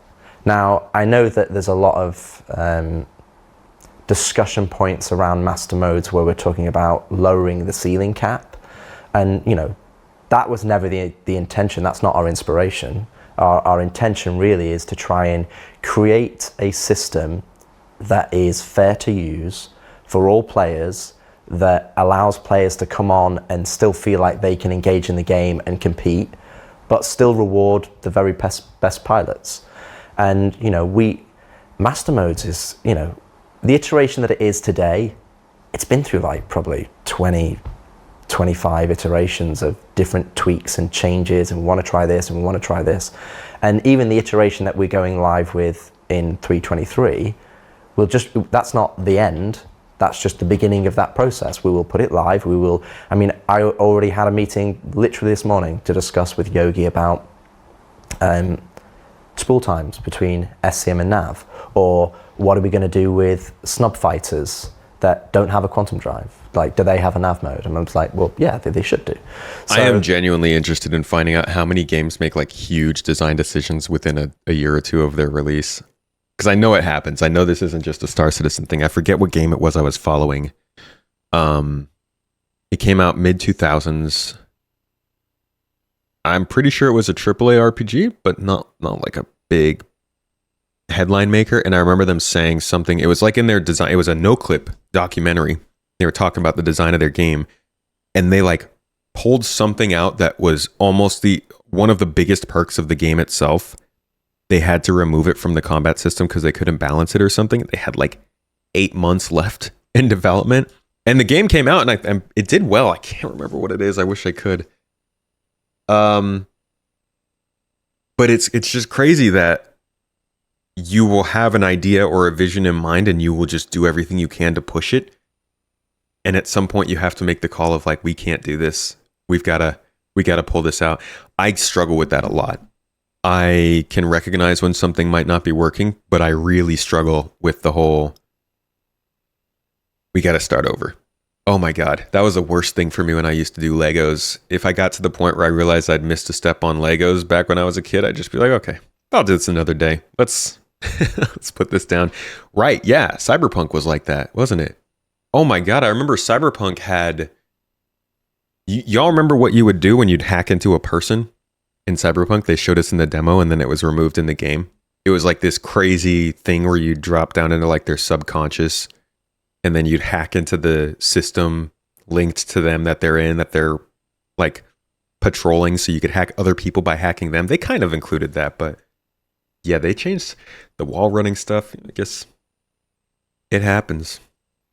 There is the expectation is that master modes came from the goal to try and improve the overall flight experience for both combat and non-combat in the game, so that you can feel like if you want to be a space trucker, you know, that's cool, you can switch in, or if you want to be, you know, a trader or a miner or combat. So it's about taking something and making it accessible to new players, that it's has a lot of depth for existing players to then take, you know, advantage of.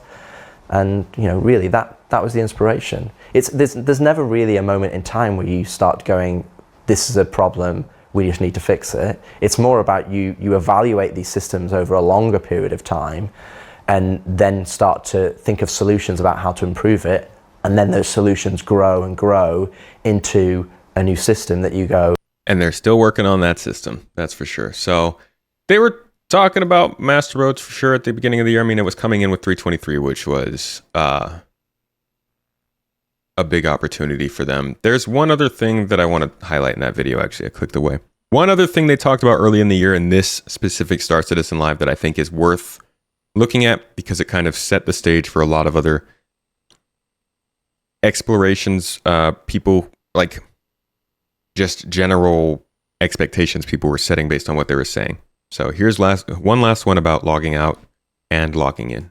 Thing. We've seen a hot take about bed logging not fitting the vision of what Star Citizen is going to be. Care to elaborate on what you're thinking about doing with bed logging and how logging in and out will look in the future? Is there a change to bed logging? Did I miss something? I'm not sure what that hot take is, but we're definitely in favor of bed logging. In fact, in the future, we plan to give the player buffs for getting a good night's sleep in bed, and have that be part of the game loop. But we don't want to limit the player to that. It's like having a bed shouldn't be a requirement to log out of the game. In fact, in the future, we want, no matter where you log out, that's where you log back in. You have all the same missions, we want your place in the universe to be persistent no matter where you log out. So that's where we're going. So it'll be an option, but not a requirement. Correct. Okay. So that was like a really short answer, and they haven't touched on this again since then, but that was like a big announcement too during this episode. So that was just a couple of things that I think were important to hit from the Star Citizen Live, but that was apparently in May, and we're not even out of March, so I don't know why I got the timing so off on there. This is like way up here. But here we are now for 323 coming out towards the beginning of this year, and it was marketing madness.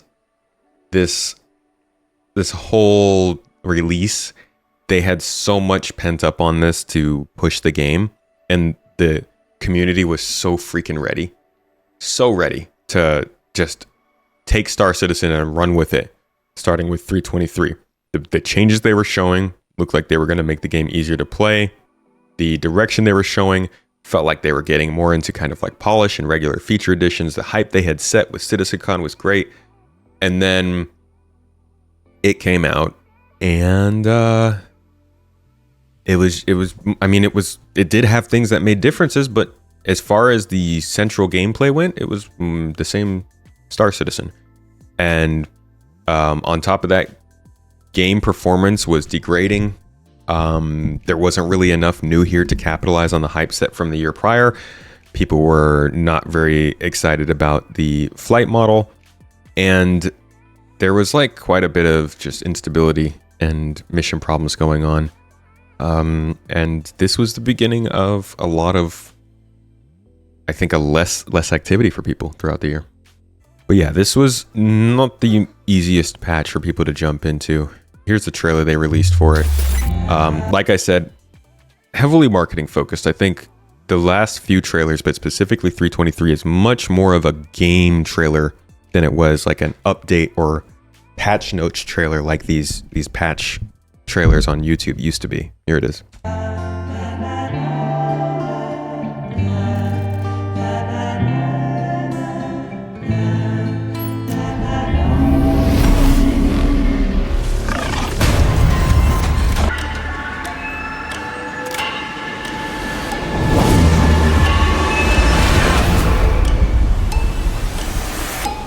Be so funny if they like showed them going forward and just falling through the floor or something. So that was 323. We got a whole bunch of like focus on the features that were coming in that, like the maps and everything. It was an okay patch. I think it was a good patch in terms of like, it actually felt like Star Citizen had some direction on what it wanted to do. So you just wouldn't get congruent additions of features before that. I mean, say what you want. We sat through like 26 major patches, and I would say most of them wouldn't come in with more than 4 or 5 features that make like an immediate difference to players. 323 did, which was nice. Not all those differences were positive, but they changed the game, which was nice. All right, Ursa Medevac. You guys remember this? This was also a big change to kind of spawning and the idea behind that. With this vehicle came the announcement that all medical beds would allow for respawning. This was obviously, as it is, this was seen as an attempt to sell more of these vehicles, but it's a change that has persisted.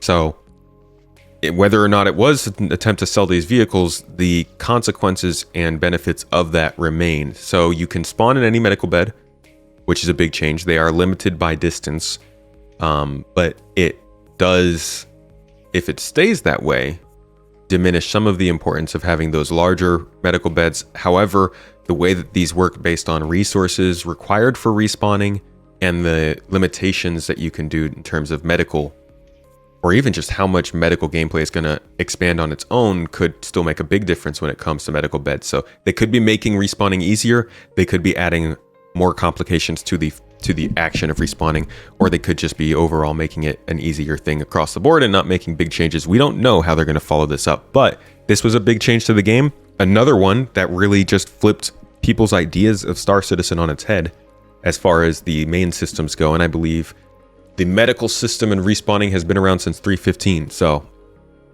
it had been going the same way for a while. This was a big change, which threw a wrench in a lot of people's plans and ideas of the game. We don't know exactly what the plan is for the future. They were weirdly quiet about that during the Star Citizen 1.0 panel, huh? Here's the Invictus Week Star Citizen Live. I think the main thing we should check out from this would be engineering stuff, because engineering was a big topic this year. Followed us the whole way through the year. Here's something they said pretty early on about engineering. I think this will give us a decent idea of what they're planning for this first release, which we should be seeing in the next couple, I'm just going to say years to be safe. What should people expect from engineering in 4.0? So as of now, for 4.0, let's start with live support. So we will have live support that has the fire system in it. So live support is also a ballot counter for fire that you will see on your ships. We will have room propagation. So you opening a door to the outside will basically evacuate all the atmosphere of your ship to the outside. We have atmosphere maintenance, where you as the player are responsible for making sure that your life support generator runs well enough so that there's enough breathable atmosphere inside the rooms. And yeah, as already said, so the life support generator is a new item that we will introduce, and the life support generator then will create a new resource that is so right now it's still called life support resource. Like we are really creative. That's a really key thing too. Life support resources. The general idea of resources and subcomponents is still not as talked about as much as, say, the glitches or fires that can break out, I think, just because those sound more scary. But the complications or the benefits they can create through the use of resources, catalysts, and other additives you can feed into components. That's the same kind of development energy that I see for things like crafting. You know, being able to change something based on your action or feed something into an object that changes its design is kind of like crafting, in my opinion. And so these sorts of advancements, it makes sense that they're all kind of happening around similar times. I know they're not going to be directly related, but these are the types of things that if we'd heard about this stuff like a couple years ago, we would have lost it. I acknowledge that it's been long enough to get to this point that we should be expecting it, but I also just love the fact that the conversations that we see these devs having are so much more focused on the actual game stuff now than concept, I guess. Which I say, it's still been like 6 months and we don't have this yet.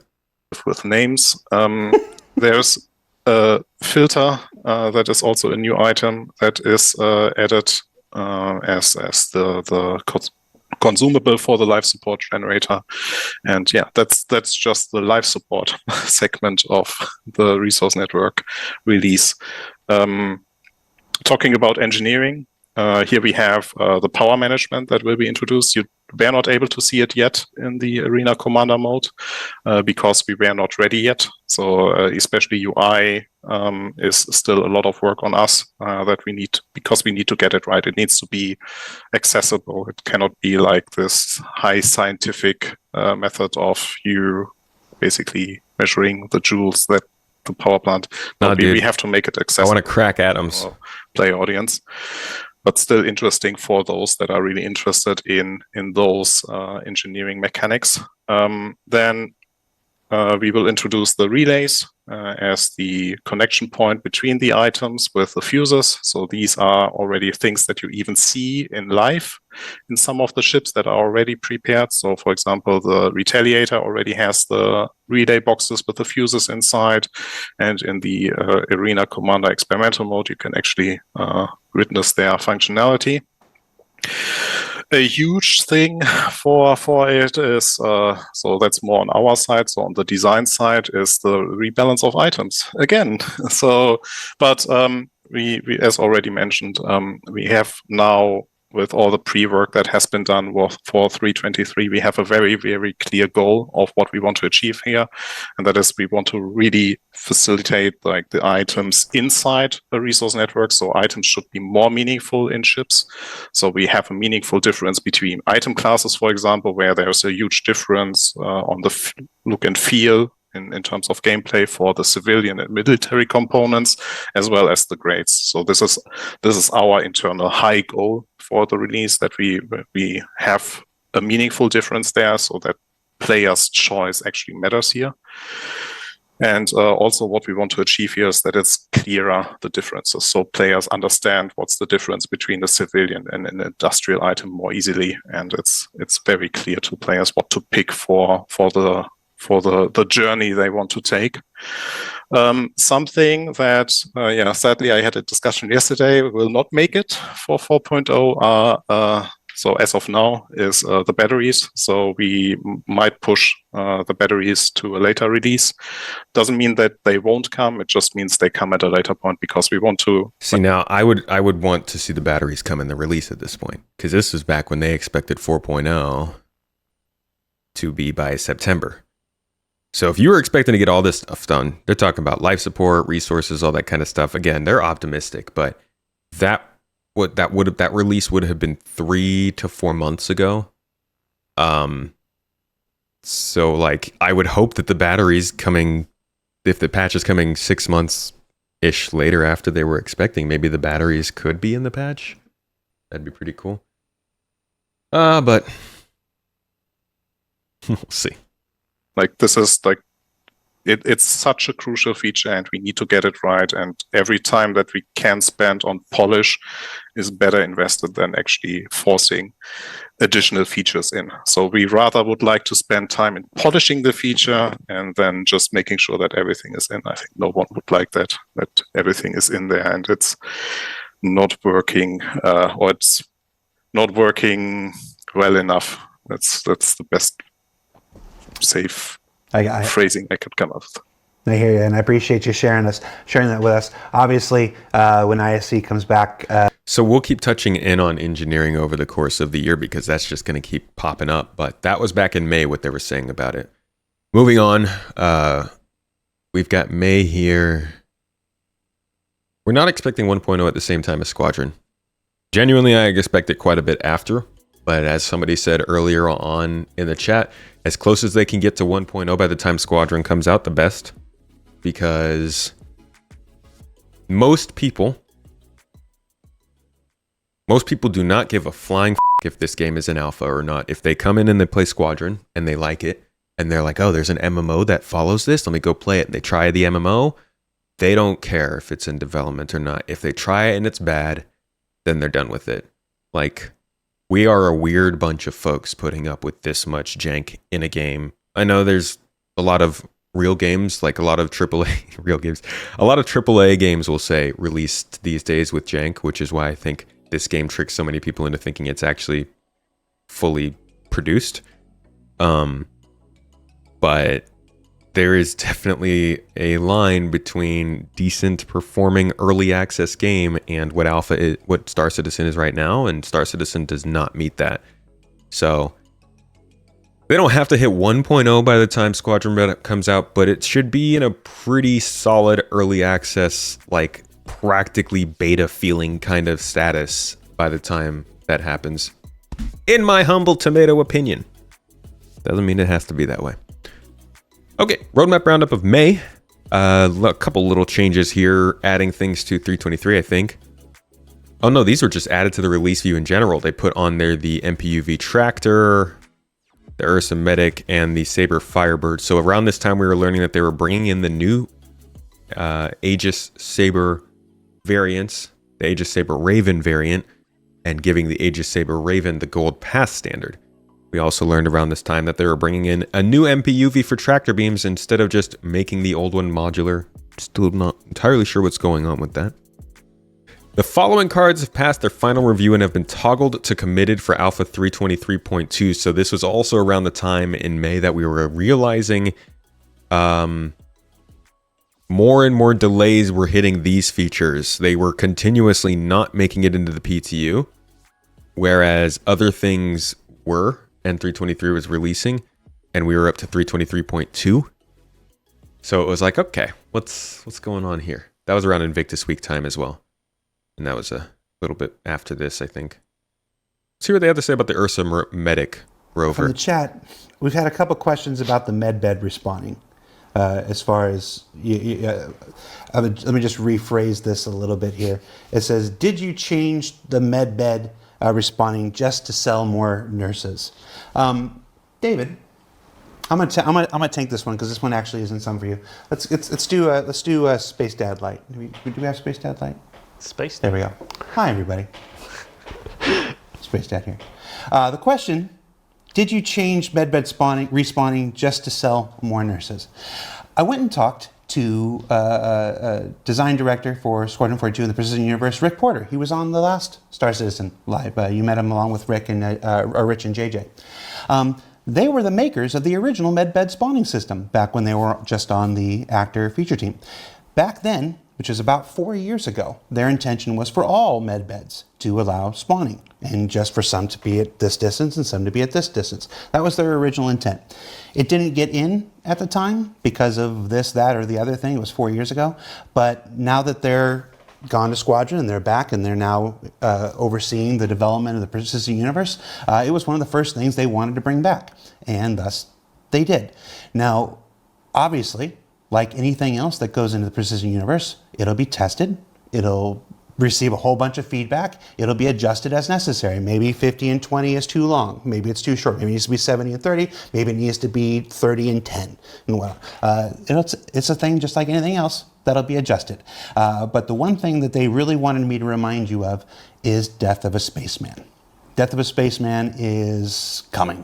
I'm not going to sit here and say when, just otherwise to say that it's a lot closer now than it ever was at any point in the history of our development. And Death of a Spaceman will introduce a whole host of difficulties and challenges and detriments to your character should you choose to respawn over and over and over again. So looking at it through the context of Star Citizen today is of course natural and proper, and you absolutely should. And a lot of that feedback that we're seeing is because of how they're looking through it through the lens of Star Citizen today. But they are making decisions, laying the groundwork for Star Citizen of tomorrow and the day after and the day after. So remember Death of a Spaceman. You can still read an excellent write-up of it on the website. It's still pretty accurate. I think we're about due for an update. Actually, I'll talk to Rick about that and what the current intention of design for that is. I mean, we do have a big CitizenCon event. Maybe we'll do it then. That's not a promise. That's literally just me thinking off the top of the head that might be a good topic for there. But yeah, keep that in mind, and that's coming. That's on its way. If that affects your purchase, if you don't want, just consent. Know that that's on its way before you buy, and enjoy getting back into the fight even quicker and more consequence-free for the time being. So, yeah, I think that's kind of, I mostly think that's why they did it. I really don't think they changed the entire spawning mechanic just to sell the Ursa. Like, I think if the idea behind this whole thing was to get more sales, I would have expected them to do it with like another medical ship, something that they could maybe sell for a bit more than an Ursa. I do think that timing probably worked out for them, but this sounds just like a lot of the other changes they've made this year to make Star Citizen a little easier to pick up, which is a slippery slope, which we might be slipping a little bit on. But this falls in line with like the bed logging stuff they were doing. It falls in line with the flight model stuff they've been doing. They're just trying to lower that floor for people, and allowing folks to respawn very easily nearby is a way to do that. Having done it over time, like having played with the game in this way over time, I would say that like it works a little bit.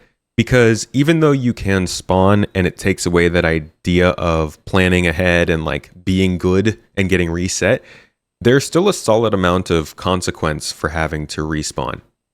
Like you still have to bring stuff with you. You still have to plan ahead. You have to pack extra equipment. All that kind of stuff still exists. You have to supply resources to the medical bed at some point. So it kind of still gives you enough gameplay to build choice and consequence off of, while still giving people the ability to play the game, but it does remove some of that risk inherent in the game. It also still emphasizes medical beds, which is good.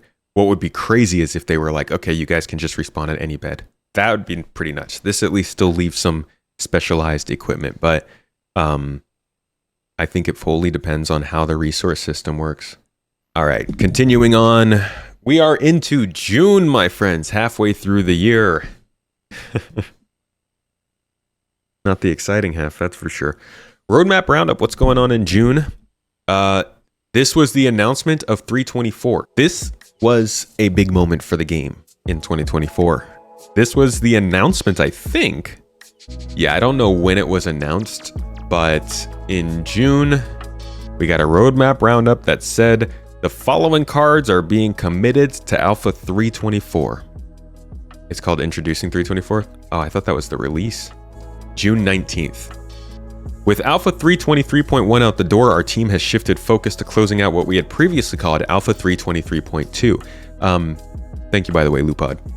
During internal testing of the upcoming patch, we've determined that its substantial updates justify labeling it as version 324. So this was the transition from 322 to 324. This change in version number doesn't indicate any changes to the patch itself or any future patches. Rather, it aligns with what we consider to be the major update. We're excited for you to experience additions such as freight elevators, storage kiosks, personal and instance hangars, new cargo hauling missions, and more. And people were pissed. Nah, go back. This is an excuse to extend the patch to be released even later. Did they even put a date on this? 323.2 must have had It did come out later. I think at this point we were maybe thinking July, possibly August, but 324 didn't come out till September, right? And even then it was struggling. After seeing the tech preview, it all makes sense now. I doubt we are going to get server meshing this year. CIG will not let that be the case. This person said 4.0 will be final major yearly patch released post CitizenCon, and that will have pyro and server meshing. I hope you're right, Raven. This person said, so 4.0 mid next year? Got it. They said if we're lucky. This is the first thing I thought. Each and every one of these, if you look at them as 3 separate updates, is a pretty freaking big update. This one was all about cargo, and actually came with quite a few ships and vehicles and stuff, which a lot of people don't care about, but the cargo stuff and gameplay that came in 3.24 was pretty big. The kind of quality of life stuff, that which did affect the people who care about it, did make somewhat of a deal to the people who do think it was important to them. I say all this because I'm so sick and tired of defending anything in 3.23. Take of it what you will. And then if 4.0 comes out this year, that technically would be 4 patches for them. 3 major patches for them. Like their patch releases this year were a lot like 2022, I think it was. Yeah, 2022 they had 3.17 release, and then they had 3.17.2. So technically they had 2 patches in 2022, but it looks like 1. And that 3.17.2 wasn't even that big, but it did help with stability and stuff, which is generally not a major patch. So I guess you could say 2022 was 1 patch that year, because 3.18 just delayed that much stuff. But yeah, people weren't happy about this, it being renamed to 3.24, but that's the way it went around that time. And as you can see here, we had storage access, freight elevators, new missions, personal and instance hangars, and blockade runner. But you can go to the list and see that there's a few other things on here. After this, we had a little bit of dosage of community drama. All of our favorite parts. When Monster Tech revealed that they were partnering with CIG to make some chairs. Now, first thoughts here is like, CIG doesn't have a chair manufacturing department. They don't generally make things like this. Who's making these chairs? Unfortunately, a lot of people took this to mean that CIG was like literally manufacturing chairs. Which, in their defense, I would also be pretty unhappy if they decided to get into the chair manufacturing business. But this was just a partnership with Monster Tech, the company that generally already does a lot of the peripherals that Star Citizen people are using. And I actually, since then... Whoop, that's the wrong button. I have gotten one of these chairs. Monster Tech sent this out, actually, last month. And hopefully I can track down a pair of, like, HOSAS and actually put it into good use and see what a real flying sim scenario feels like. But these chairs were announced around the same time, and like this was just like a whole wave of anger. I don't know. This is a nothing burger, really. I think most people who follow Star Citizen don't even know this happened or care. But this was like a really big talking point for a week, I think. Next big thing we saw, yeah, Star Citizen Inside Star Citizen started to talk about 4.0. That's when things start to get serious. If they're putting it on Inside Star Citizen, at least this year, then they're kind of committing more to it. It's changed over time, but as of now, Inside Star Citizen, it's like, this is the next patch. So if you run the stuff in that patch and you run out of content, not much else you can do, which is why we haven't had much Inside Star Citizen for the rest of the year. It would have been funny if they had done all of these and just ran out in like September. That being said, they did start these with the plan of running them for a certain amount of time, so they kind of did have to stretch their content somewhat. So back in July, we got our introduction to jump points, how they would work, and the idea behind using them. We're not going to go through all of this, but I will let you guys get a sense of what they were saying about them back then when they were first introducing them. So we made a creative decision to remove the circular gates that we were doing in some of the concept art before. It just didn't match the reality of how we wanted to set these up in the world. They're supposed to be naturally occurring. And if you have like this infrastructure around it making this circular jump gate, then that's not showing like how it actually functions in the world. We've lost the sort of size restriction when it comes. This was another point. I mean, it's like every couple of weeks for us. This was another point, though, of contention. Yeah, gate. A whole bunch of conversations surrounding this point of removing the physical gates.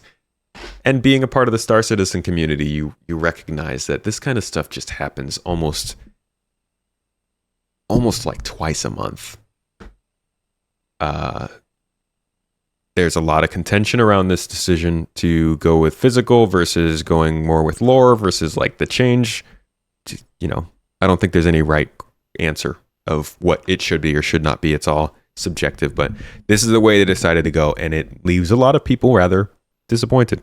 I will show you, just to give you a little idea of what it used to look like. It's only fair. We'll go back to the very first time they showed a jump in Star Citizen, and you can tell me, you think it looks cooler then or now? Let's do it!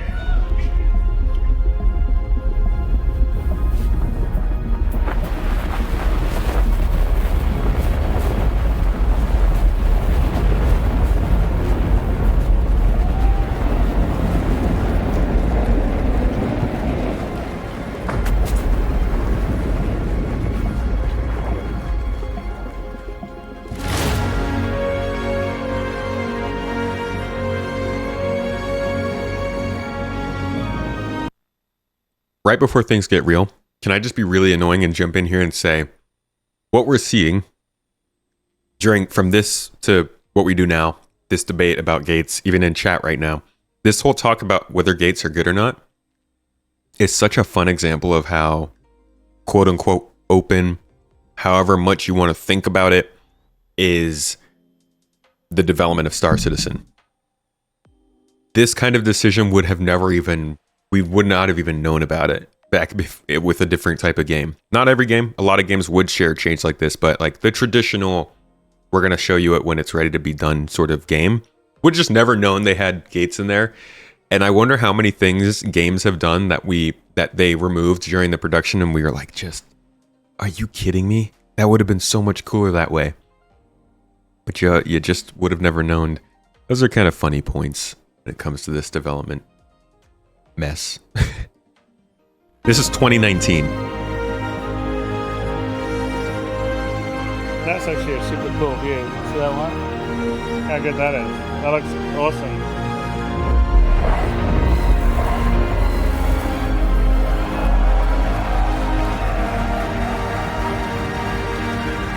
Okay.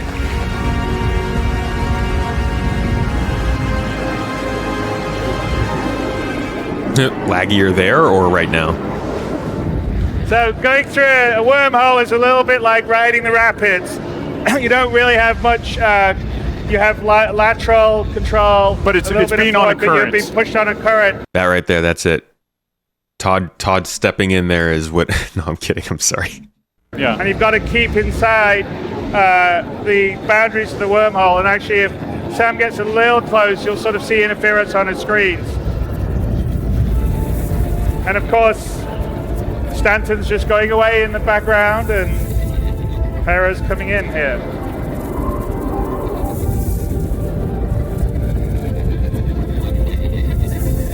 Yeah, and you can see there's actually a current that we put in the wormholes, and you sort of see the particles that are giving you the idea of where the center line current is. And you have to anticipate to keep on the course, because if you don't, you go off and you go into the boundaries of the wormhole, you could end up just being spat out in just space in the middle of nowhere, or severely damaged.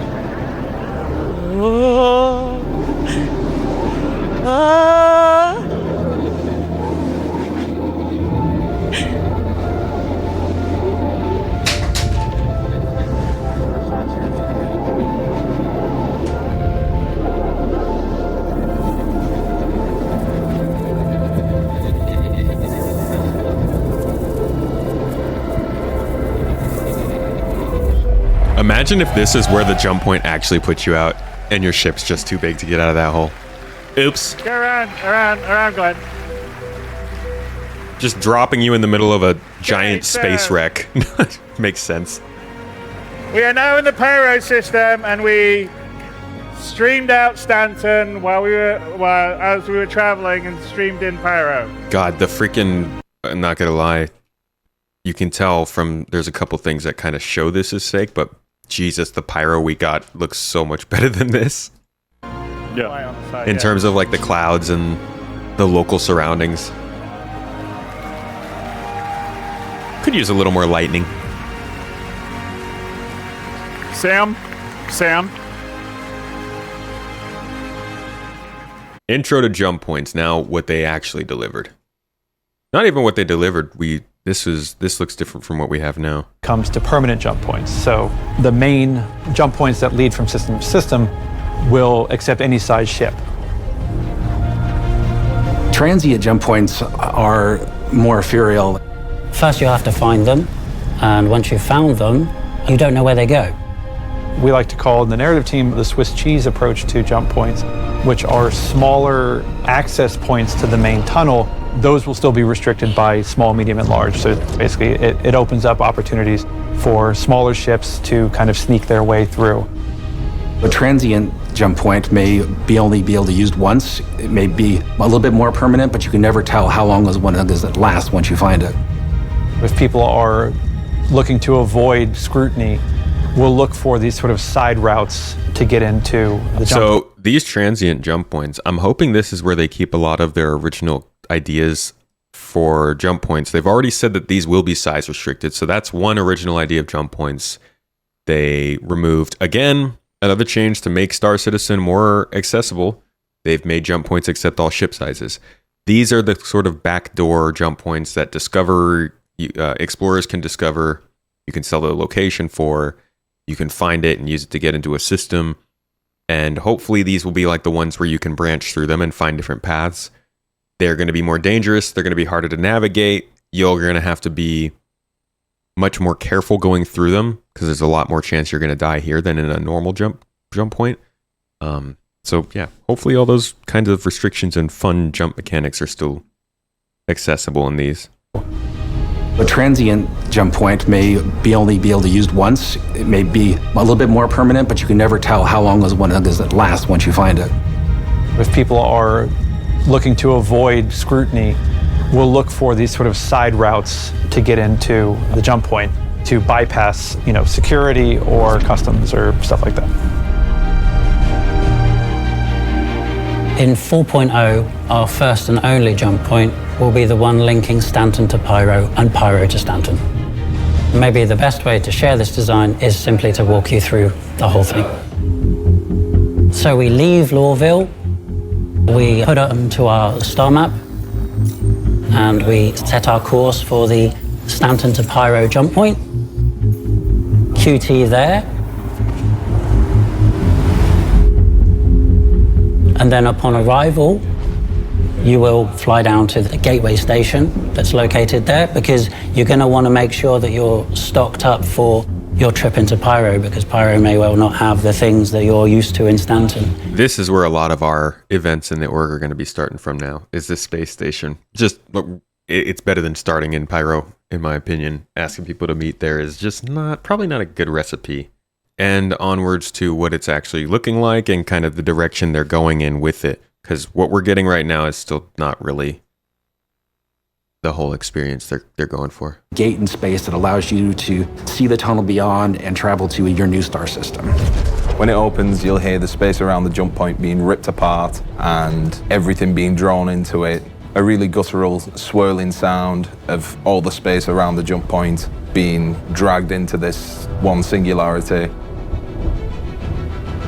During this drawing process, the ships are drawn in automatically. You don't have to control anything. You don't have to do anything. There is, in fact, nothing you can do that would stop you being drawn in. Challenge accepted. So the plan right now is if there's any obstructions in front of you when you're trying to attune to the gate, that'll break your attunement. So if somebody gets in your way while you're trying to attune, your attunement will pause until that obstruction has gone away. However, if anybody gets too close to the jump gate and they're not attuned, then they're going to get pushed away, which should clear the area for anybody who's trying to get through. So for the people who want to block a jump point, we are actually considering our options as to how to prevent that from happening. When you cross the threshold, you'll hear an instantaneous whip of the ship being pulled in and the changing of atmosphere between deep space and this singularity that you're being dragged into. Once you're in the tunnel, your ship will be flying at a set speed that's determined by the flow of energy through the tunnel. You'll hear the space around you flying past you at a great pace, like a really long cosmic drain pipe. And you don't have any control of how fast you're going. You'll speed up in the straights and slow down in the corners to a certain degree, but you still have to navigate. The tunnel itself is something else. It needs a lot of technical and graphical things that needs to happen. We've got flickering lights, some type of ethereal type of particle effect to show you type of the direction we're flowing. We also have fog effects, and this idea that you're always moving towards a strong, bright light in the distance. The idea we're going off so far is that we're working on the bending of light. You'll see impressions of the exterior, the location you've just come from, and also hints of the way you're going to. The walls of the tunnel type of curving the space-time around you, and eventually as you travel through the tunnel, that distortion will move away from the initial system you started in and then blend slowly towards the new system you end up in. We can kind of do anything we want because it's an enclosed space, so we're doing things like on the rendering side, we're taking the sunlight, which we don't normally need when you're in an enclosed space, and we're reusing the sunlight, all the text that goes behind that with high-res shadow maps and these type of things and directional occlusion, and then reusing that using that to create a flickering, pulsating effect in the tunnel. And we can take a lot of shortcuts and do a lot of cool things that aren't really possible in the rest of the game because we have this totally enclosed and bespoke play space. Yay, jump points. Okay, we're not going to watch every ISC. So that was a look at kind of our first introduction to jump points really in the game. And that came in, what was that, June as well? That was a 200th Inside Star Citizen episode too. See the roadmap roundup. So this is when they started to introduce more of the 4.0 information. It's around mid-July. We were seeing the Zeus, acidic caves, rock caves, asteroid bases, and space stations, contested zones. We've gotten all of those. In fact, we got the Zeus in 324. So this is the part where we start to see things introduced for 4.0 that don't actually make it to 4.0, but end up being pushed into the earlier patch. Some of it being delayed too. And I realized I missed something that's a pretty big deal. The Ironclad was like it's part 2 of, I think, probably the biggest ship concept to be introduced this year. Correct me if I'm wrong, I might be forgetting about one, but people really liked the Ironclad when it was introduced. Let's take a quick look at what this ship does. Just to remind everybody, here's what the hotness was this year. One's on the outside like the whole series, and we really wanted to bring something different where it sort of sits right in the middle. It's a nice progression step and facilitates both internal and external loading of cargo, which is where the Drake Ironclad comes in.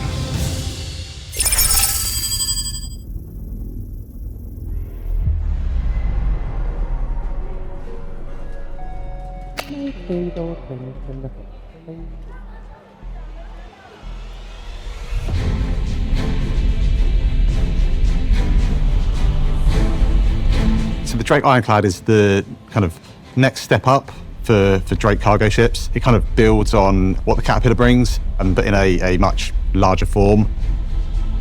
The Drake Ironclad is a 6-person multi-crew armoured freighter.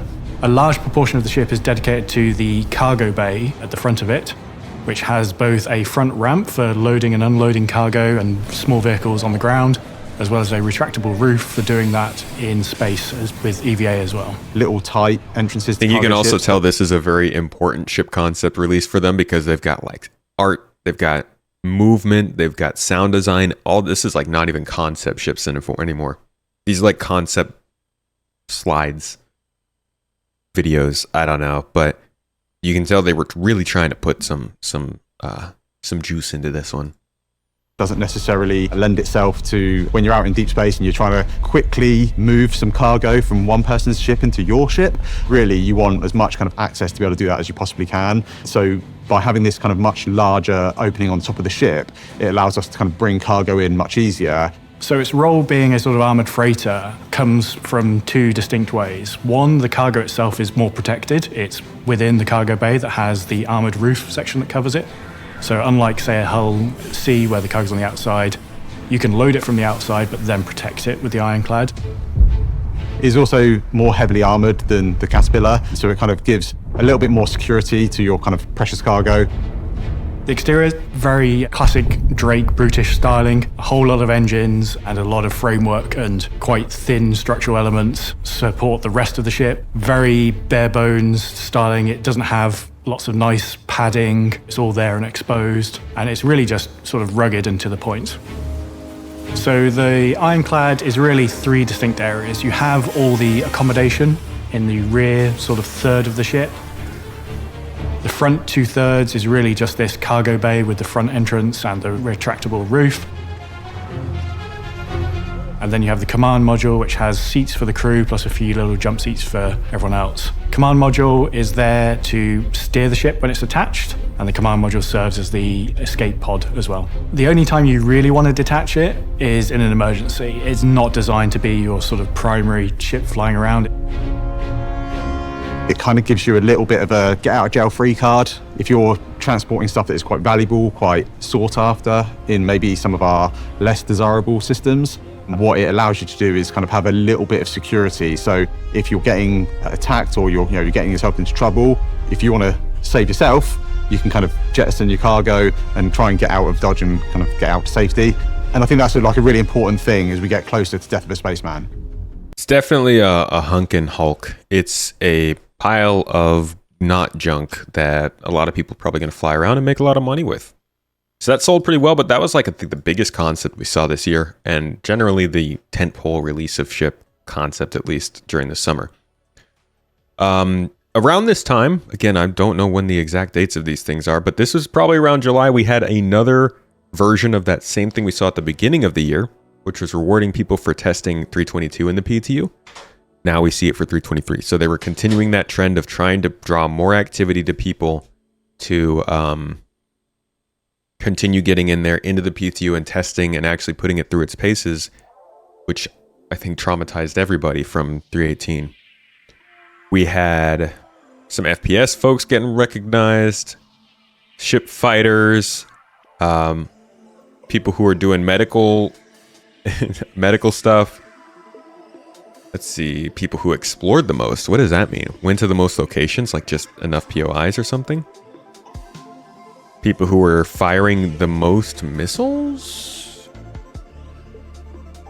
Updated the game the most during the launcher beta testing. Interesting. Literally the people who updated the launcher the most. Like they're giving people specifics for very, very unique things. These players most closely matched the severity rating of their issue council reports or contributions. So people who were very accurate about the complaints they made, free freaking spaceship. Players had the most issue council contributions to fixed issues that had comments and evidence. So like being just very thorough, I guess, gets you a free ship. These players most consistently updated their issue council contributions, free ship.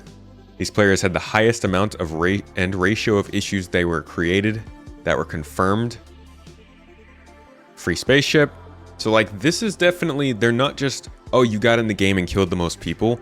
They're specifically getting people to try and use their glitch and bug reporting systems in efficient and good ways and incentivizing that through ships rather than just selling them. And I think as much as we get annoyed that there are always ships for sale, doing something like this is pretty solid thing to do, I think. It might not be the most efficient way to do it, but I think it's a good way to acknowledge the folks who are here to continue pushing this game towards something that we can all enjoy.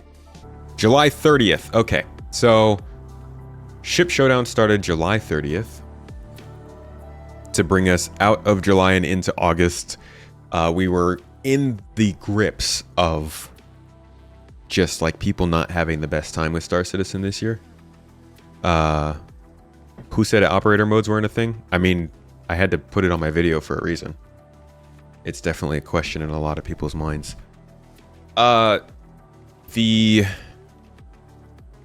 Around this time, 324 was uncertain. 4.0 was clearly not coming soon. 323 had been rough. People were unhappy with some of those changes and the lack of other changes throughout the year after hype in the end of the previous year. So this was a time when a lot of people were feeling rather rambunctious about Star Citizen, unhappy, but we continued nonetheless. There was still plenty of fun to be had around the ship showdown. And this year's was interesting. Ultimately, my top 16. Oh, okay, I see. Ultimately, the winner was the F8C Lightning, which was interesting. You know, it's just like an exclusive video or anything. But yeah, it ultimately won it against the C1 Spirit, which I think was completely uncalled for because that's the best ship in the game. But it was like a solid month and a half or so, and I don't really have much comments on how they did it this year or how they do it any year. People have plenty to say about it. I think this is a solid tradition as long as they keep it interesting, mix it up a little bit, and make it something that like newcomers and veterans can be excited for. I don't know what you guys think of the ship showdown. I think it's fun to have like little community focused things like this throughout the year. And everybody loves ships. So it would have been late August, I guess. Mid to late August, we saw 324 go live. So this was kind of as that drought started to end. Still took a little bit from here. I mean, we were getting inside Star Citizens and stuff, but it's still, the vibes were not quite there. So this was a rough time, but 324 came out. It brought in a lot of stuff that was supposed to be in 323. Brought in your... Actually, I don't even think they had multi-tool changes necessarily stated for it, but it brought in your new cargo ships, your Hull C, which was broken, so didn't make a big difference. It brought in your cargo missions. It brought in freight elevators and personal hangars. The multi-tools did change. This was a big part of the change that we've been waiting for with the cargo refactor. The multi-tool was eventually going to become much weaker than the real tool, which would become much weaker than the vehicles and ship tools. And that was going to be what defined the different types of cargo hauling. In the same way that your vehicle and your FPS-based mining use different tools, they wanted that to be sort of similar in cargo, that you use different tools for different size jobs. I think that's still in the works, and unfortunately, I think they're going by volume instead of mass, which is a weird choice to me, but it might be something they're doing to make it more accessible for a player who's just jumping into the game. The first thing you're going to assume is that everything the same volume weighs the same, and you're going to be really confused when they don't. And I think Star Citizen is trying real hard now to not have those moments, but not sure that's the best idea, to be honest. So yeah, there was a decent amount of stuff that came in 324 and in the patches that followed that in the 324 branch, but this was what sort of dominated August and a lot of September. For many people, this patch coming out, cargo didn't even work. It was a solid 2 weeks or so, I think, 1 to 2 weeks before 324.1 came out and made this all a little bit better, but for a while this was rough. 324 had a difficult launch, and while they were really good about communicating what was going on with it and getting it fixed quickly, it obviously after that hard summer, this didn't feel good coming out and then also being difficult for people. So again, kind of a hit on the morale of the community. We saw another variant of the Saber Raven come around this time of the year as well. It was super strange. I think we should go back and confirm this too, because this was like a really weird thing that happened where they were kind of talking this ship up and saying it was going to be what we thought it was going to be, and everybody was convinced it was going to be like a E-War focused QED Saber Raven, and then it was a racing ship for some reason. I know we're working on a couple variants of existing ships. Yeah. I think Brand approved us to reveal that there's another... There's another Sabre, probably the one that people thought the Firebird was going to be. It's that. That should be soon, TM. Okay. So the one that everybody thought the Firebird was going to be, let's go back and see if we can find that kind of stuff. Star Citizen, Sabre, Raven, Firebird variant. So this Reddit thread is saying, in the Star Citizen Live, they mentioned another Sabre Raven variant besides the Firebird and said we probably knew what it was, but I don't know there was even chatter of a new variant aside from the Firebird. Just looking for some illumination on this. Thanks. Folks initially thought the Firebird would be a dual QED dampener. I'm assuming that's the third variant. That's what they thought. This person said a lot of people expected it to be a bio version of the Sabre Raven, which would have been an EMP variant. Everyone thought the Firebird would be a Mantis Raven, the red Mantis QED represented in the red teaser trailer of the Raven variant. So yes, confirmed by John Crew, Sabre Raven QED variant. Honestly, it's the ship that the Firebird should have been. Imagine their feelings when not even that ship came out and it wasn't. It also wasn't that. So everybody thought this was going to be a QED variant. Here, I think, is a teaser of the actual Firebird. So let's see what people were saying. This is before the Firebird even came out. Initial guesses. This person said new Sabre Raven variant, maybe a Mantis like quantum interdiction version. Nobody's really guessing at what it might be. This person said it's a bomber. Close. Pretty close. But a lot of the variants people are guessing at it being is definitely like more E-War focused. It's strange that they said it's what people probably thought it was going to be, but that's the way it was, and that's what they brought out was a racing variant of the Raven. I think this was just entirely unnecessary. Step forward a little bit, a couple days extra, and we are in the beginning of September. What's going on then? Roadmap Roundup is out, and the release view states that now the Zeus ES and the Zeus CL are moving forward to 324.x rather than 4.0, thus giving us the first sign, the first real sign, I believe, the first like actual confirmation that 4.0 is just not going to be making it in Q3. That was still up in the air at that point, I believe. But at the beginning of September, we realized that these ships were being moved to an earlier patch because they were ready and 4.0 wasn't. And I wonder if they should have just saved these ships for 4.0. No, they should not have, because these definitely helped with sales, where 4.0 has not yet. Jump Town was coming back around this time in the year.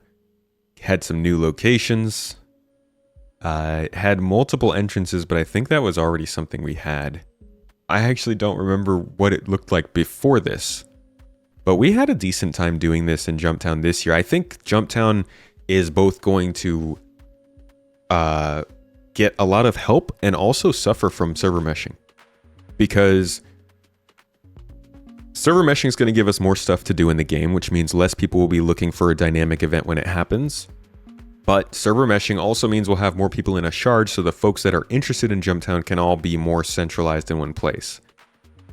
So I am thinking that Jump Town's going to be more interesting overall when we get into a server mesh environment.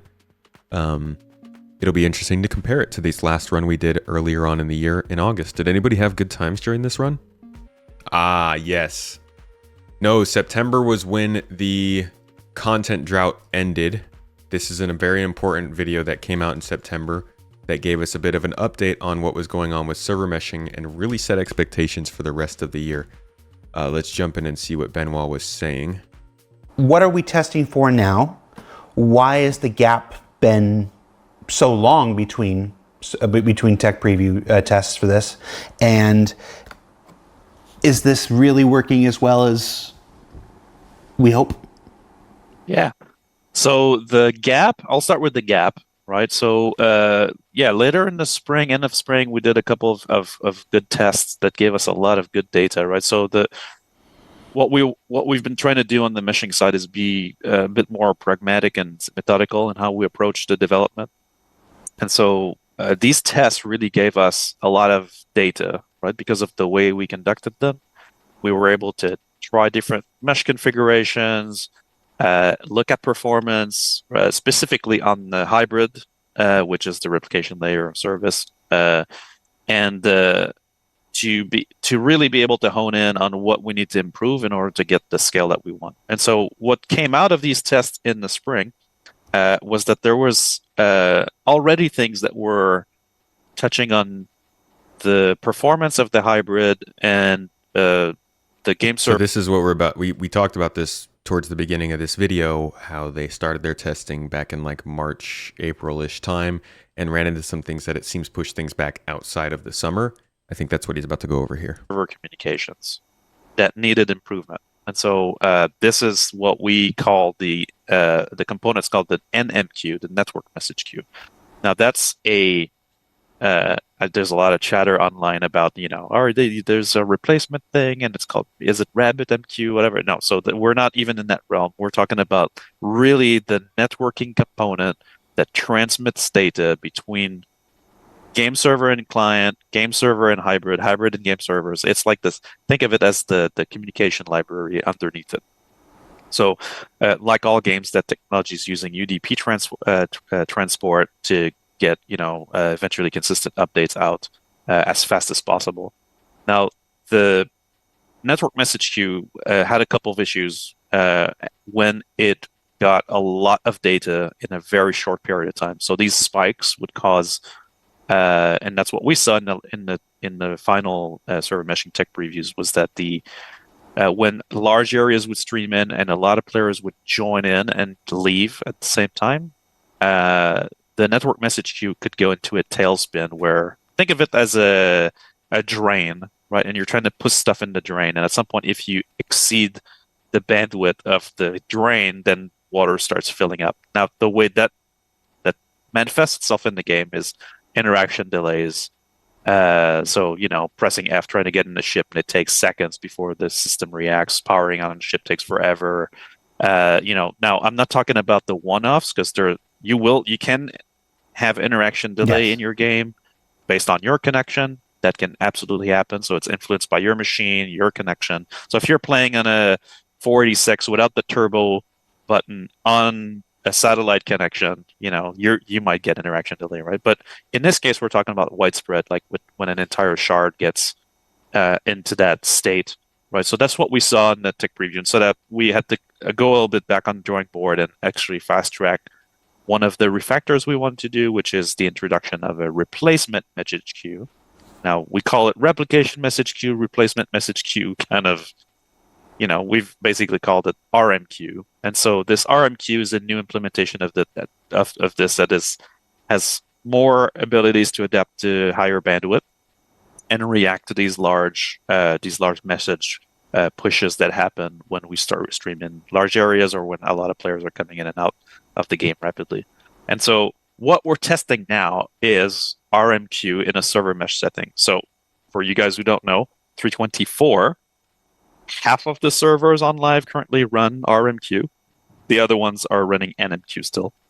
It's like those little things that they mentioned, and I do wonder what would have happened if they weren't running 324 on RMQ this early. Or what if they hadn't switched over to the 4.0 code base back in October? I'm glad that they made those moves throughout the last few months, and hopefully those moves made it possible for them to even get to where they are right now, because I'd like to see more proactive and smart moves like that to help the game run and launch and be published more efficiently. We've been gathering data across both of them to see the performance improvements, the gains. So far, those have been really good, a lot of really good improvements.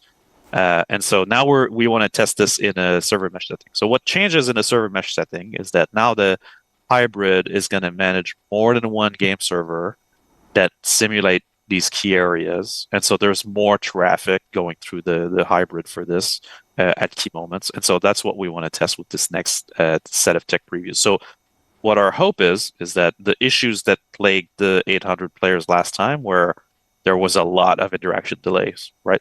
Also, some of those tests had a lot of game server crashes at the time that we did the test. But in this case, we're hopeful that all these interactions delays will be, basically gone from this bandwidth side of it. So that means we can get to bigger shards, and the experience is going to be enjoyable across that. The thing that actually did work really well in our spring test was the actual server meshing tech itself. So authority transfer, management of territories, all that stuff was fantastic, a really big success. But we did need to take a little bit of a sideways step to optimize the RMQ, which is now done, and also getting mission tested right now by you guys on 324. So that'll be new information to people who... Yeah, that was a lot. So basically just talking about the processes they're going through to get server meshing working back.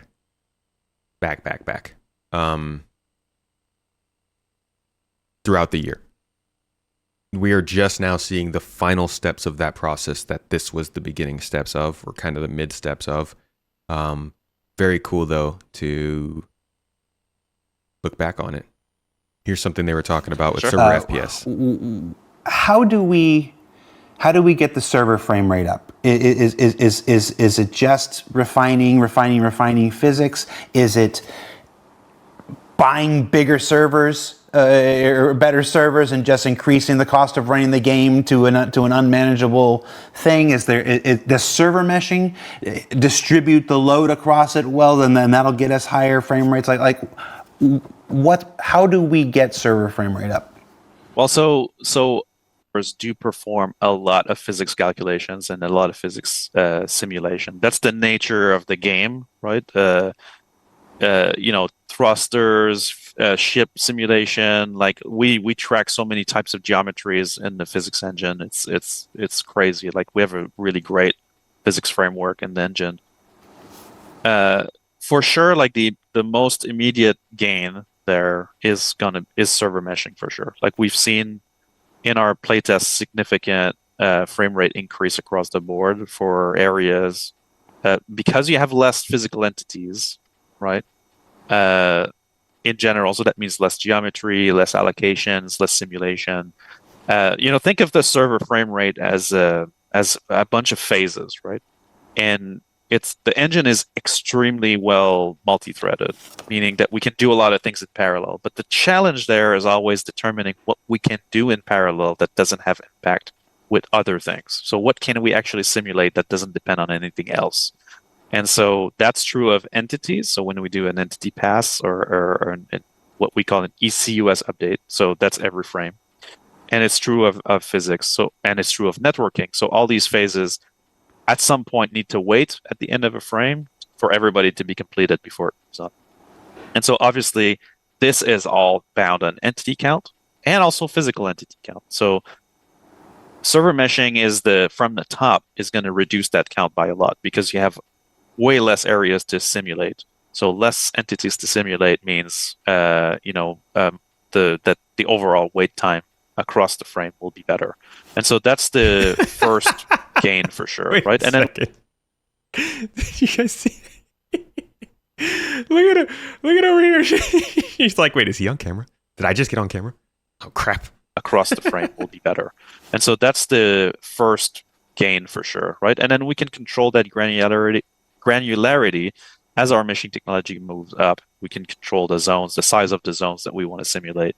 Now, that doesn't mean that we can't have an area that's filled with something and that is going to have a high, either network or engine cost or physics time cost. Oh yeah, because that still happen for sure. When we increase the player counts to 800, all 800 are going to go and cram themselves into the same 890 jump. Of course. And so that's a bit why you're going to see some jitters, especially with cargo. We're putting a bit more on the gameplay side. We're putting a bit more of the physics on the spotlight because we're using them to move, with tractor beams, moving boxes, things like that. And so, of course, we're looking at improvements. But the first one, metrics has actually already given us quite a bit of very interesting things. So here's to the look big at. thing And so of this segment. I'm very hopeful. The radar I was talking about there is going to, allow us to find even more optimizations there that we can do. There's always optimizations, guys, by the way. It's always a thing. but server meshing will definitely help quite a bit. We've seen that in the last test. Like, even with the very large shards, servers were running on average a much higher frame rate than our current game shards. So I'm really hopeful for those. This was where, like, they had already mentioned it in a couple ISCs, and we had been saying it and kind of repeating it for a while. But this was the first time that they really started to open up about the idea that server meshing would help performance, even initially. And while we've seen those performance improvements in the PTU right now, obviously there's still a problem with server degradation, so over time things get rough. But from a lot of different people, I'm hearing that at least over the last few days, a couple folks have been saying that like it was worse today than it was a couple days ago, or it was worse last night than it was 3 days ago. But most people I've talked to are saying that the last few days in the PTU have been much better than the last few weeks. So that's good. And hopefully those optimizations continue, because they're clearly trying to push it. But yeah, this was all the way back in September that they were saying this stuff. Those gains. Because that's going to be a game changer for the game. Like, obviously, performance for the game. If we like his headset? 1 millisecond on frame time, that's 1 millisecond directly to your gameplay. Right? So for sure, like, server optimization for Star Citizen is at the top of my mind when I synchronize with game teams. All right, so server meshing, optimization, obviously, and when I mentioned physics, that's not me throwing the physics team under the bus. That's me, as Benoit said, recognizing how much physics simulation we do in our universe. Is there anything else we can do? Just optimize and distribute the load across multiple servers? Correct. There's also obviously content optimization. So, like you mentioned, there's always more than one cause, right? So optimization is, when we talk about optimization, because you mentioned one thing in your question, which was, do we just get bigger servers, right? There's a limit to that. Yeah. A limit that we've, I don't want to say we've reached it. We're not there yet, but there's still a server size that makes sense, right? In terms of cost per player, and operations in general, right? Of something that makes sense. And so when you do optimizations, right, you need to have a box to fit in, right? So if you're saying our budget frame is X amount of milliseconds, well, then you need to optimize towards that, and you need to touch on everything. It's never just one cause or one thing. And so obviously how you multi-thread, how you parallelize the work across every phase, so that touches on every team. But then there's content as well, right? Like, a good example is the first time we put cargo boxes in the game. I forget which patch at this point. I'm a bit losing track. But the actual one SCU box was composed of like 30-some entities, which was like, it looked really good. Oh, right? such a dumb box. But, you know. Plenty of optimization talk to be had. This was an important one, though. It only got 30,000 views, but this is probably one of the most important Star Citizen lives of the year. I would suggest watching that if you want to get more information about server meshing. Like, there's plenty that we could go over here, but we still got more to see. We're only in September. And then we had the talks about, like, all of the cargo and stuff. This was basically the launch episode of Star Citizen Live for 324. And this was a lot about cargo and where they're going with that. So there was some answering to do, because back in the May-ish time period of the year, we were being told that it wasn't going to take too long to come out. Specifically, and I quote, they said, this isn't 6 months away or something like that. And I believe that was April, actually, either April or March. June, July, August, September. I mean, it was 4 months, so it wasn't too far off. And I feel like something happened. So it was nice that they addressed it. And this was them kind of coming back to us after a few months, that whole summer really, of frustration, and acknowledging the problem. You can decide whether or not you think it was enough. In the hangars and cargo SCL 4 months ago, it was said that it just missed the release. What the hell happened? Time is relative? No.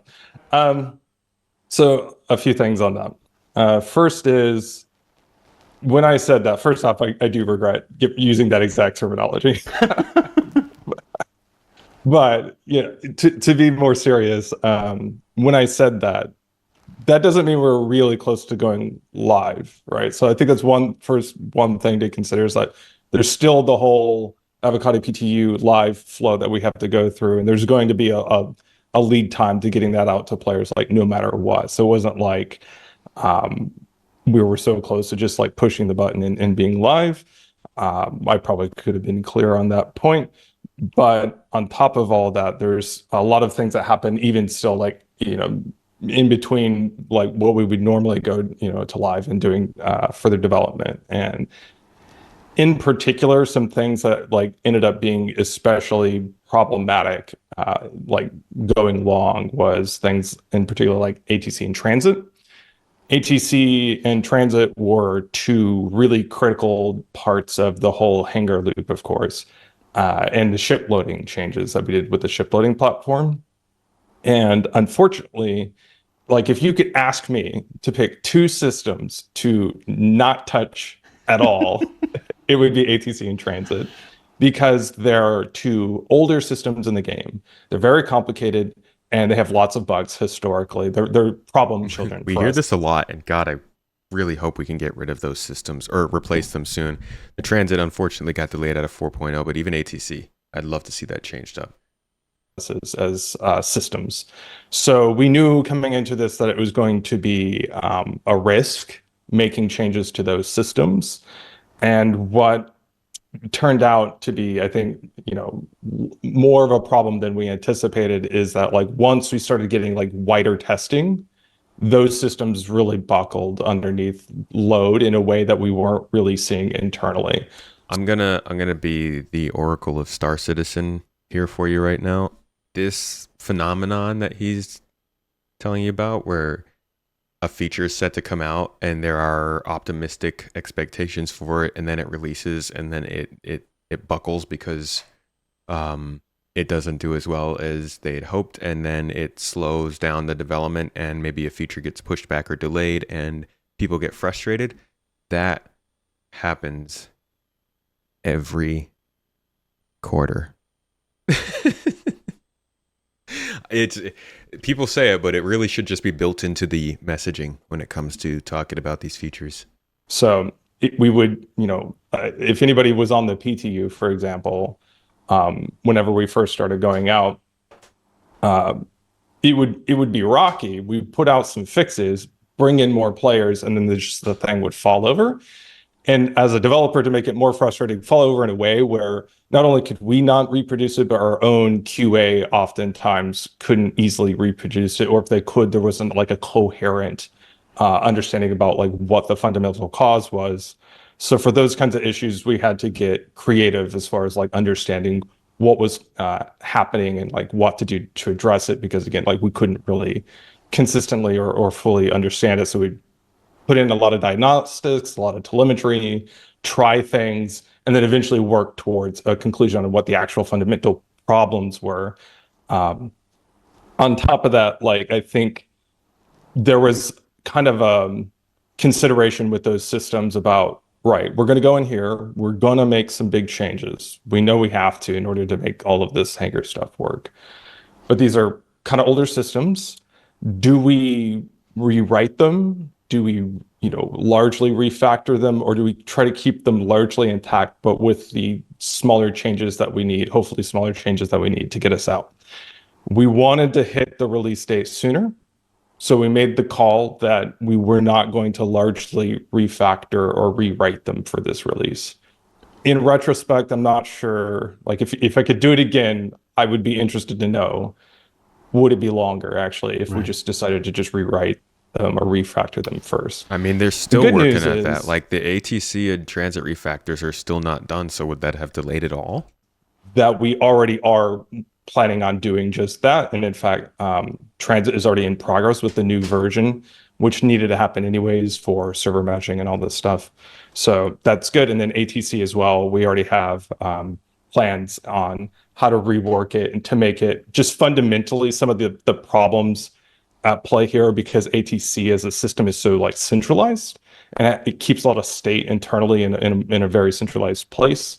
But these systems are extremely complicated about how they deal with persistence and logging and streaming, and in particular tracking ship allocations in the hangars. So there was Okay, so he keeps going. We got our answer.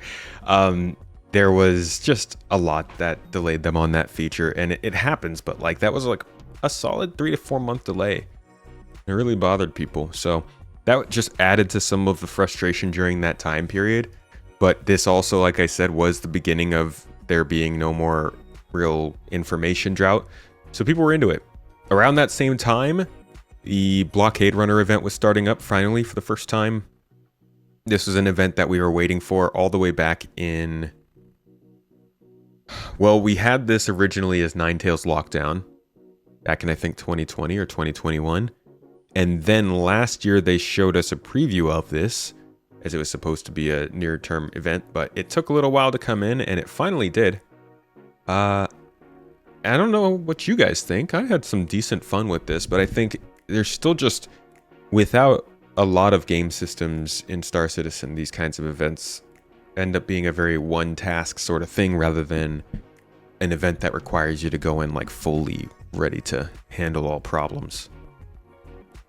Like, I'll fly in here and I'll handle everything myself rather than wanting to bring a team that does each portion of these things differently. And I think that's just because one part of the mission isn't really fully featured enough, so people are just free to do everything. Don't know if that makes sense, but that's kind of the problem with Star Citizen in general right now. It's like it's not specialized enough for there to be segments of different types of gameplay, so everybody just does everything until that happens. At that same time, 324 came out. We all know how this went. Personal hangars, freight elevators, and persistence in the hangars. This was our first home in Star Citizen, and while it doesn't seem like a big deal now, getting that getting that instancing to work, this was like probably one of the bigger parts of the update. This combined with the cargo refactor being done was huge for Star Citizen. Shortly after this, we saw the Zeus come out. I don't even know when this was, because again, there's no dates, but I believe this was before CitizenCon, right? This was 324.3, maybe? I don't know. The Zeus came out, beloved ship. It was introduced the previous CitizenCon, so getting it out within the year was a good goal for them to do. Still probably sounds a bit slow to plenty of people, but they're getting up to speed. This is one of the earlier ships for Montreal. I think this was like the 3rd or 4th ship that Montreal did as a team, so they might be speeding up as they go. Cool ship, not for me, but cool ship. But we can't leave September and October without talking about the Argo Atlas. A new vehicle that came to Star Citizen that, people were in love with. Yes, they were. Well, some people were in love. Man, emotions were mixed around this. So, a lot of people will tell you this vehicle was brought in because of the changes that came in 3.24. I doubt that. I think that this is definitely taking advantage of changes to the game, and it's coming in at that time in the same way a lot of the other vehicles do. But I don't think that this was the reason for those changes. That being said, I really didn't expect any sort of exosuit to come out anytime soon. I didn't think that the game's freaking interaction system worked well enough for this kind of thing, but it actually works quite well, and it fits into cargo hauling in an interesting place. Kind of works alongside vehicle tractor beams, a little bit above your normal tractor tools.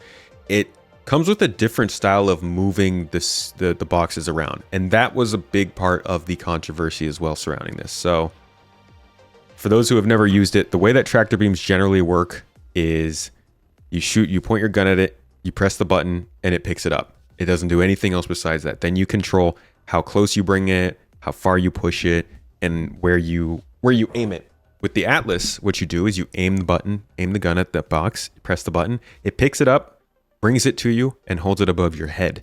So it's taking multiple steps for you. You just look at another place, press a button, and it automatically pushes the box towards that area and puts it down in that spot. So a lot easier, but this simplicity that it brings leads people to believe that they complicated the other process so that this one would be more enticing to buy. that would work for that time, but for the rest of the course of Star Citizen's lifetime, they kind of going to have an answer for this. So even no matter what the reason might have been for creating this vehicle, I think it covers an interesting spot in the ground vehicle logistics category with other things like the Rock or the Mule or is there anything else? I think they should make a Mule. They should make a Rock DS, but with a tractor beam. That'd be sick. All of these vehicles that we talk about are going to need to be made useful. And they kind of already have a place to be made useful. There's just a couple details with each that I think is needs to be tightened up, especially with something like the Mule. But I mean, this was another chance for some controversy and disruption. And I think CIG, as they do, did not handle this or the communication around it all that well. But as far as like the actual vehicle itself goes, this thing's pretty useful in the game. Now, after that, we got to CitizenCon. We're at modern times now. The Atlas is out.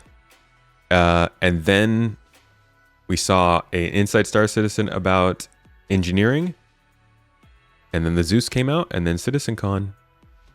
But I actually forgot to... So I forgot to talk about the fact that we did get the Hornet Mark IIs this year. I just want to like combining the Hornet Mark II talk with the Zeus Mark II talk. I would like to acknowledge the fact that like the whole Mark II thing isn't going to be, that's not a thing. Okay, it's not going to be every ship isn't getting a Mark II. In fact, it's likely no other ships are getting Mark IIs. Rather, they'll just get different models completely. The Mark II thing is particular to the Hornet because, well, if we go back, I could just show you this one in real time. But essentially, they wanted to have the Hornet have a different model that would be perceived as newer because the idea was the first Hornet was used before all the stuff. And then the second Hornet was like the newer upgraded version for military and things. So they specifically already made two different ships called the Mark I and Mark II Hornet. They're not replacing the Mark I by bringing the Mark II in. The Zeus is not replacing a ship either because there is no Zeus in the game. This is a Mark II for a ship that never existed. The Mark II part is just the lore inclusion. So 2024 seems to be telling people that they're going to start Mark IIing every single ship in the game. Let's wait until they actually do and then start the panic. I wouldn't think that's just going to suddenly become the practice for everything. They didn't replace the Mark I. The Mark I is still getting worked on. It's not being removed from the game. It's not being left behind in terms of updates. They are two separate ships. They will be upgradable separately. They will have separate paints. They will use different mounts and things like that. They're just like they're actual different models. You grab the Mark II pretty fast, fits your style, and really enjoy using it. The Mark II looks way better than the Mark I, that's for sure. Okay, CitizenCon 2024. Gosh, I can't find the page for it. I won't get too deep into CitizenCon because it was not that long ago. But there was a lot. It's a lot of news. I think the biggest thing that came out of CitizenCon was the Squadron 42 gameplay and the Star Citizen 1.0 panel. The base building panel was pretty significant too. But this went pretty hard.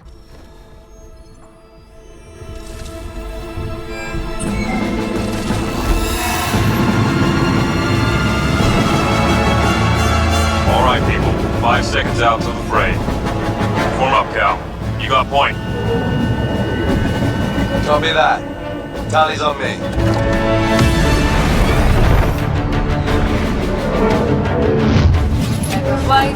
Echo flight, prep for boost.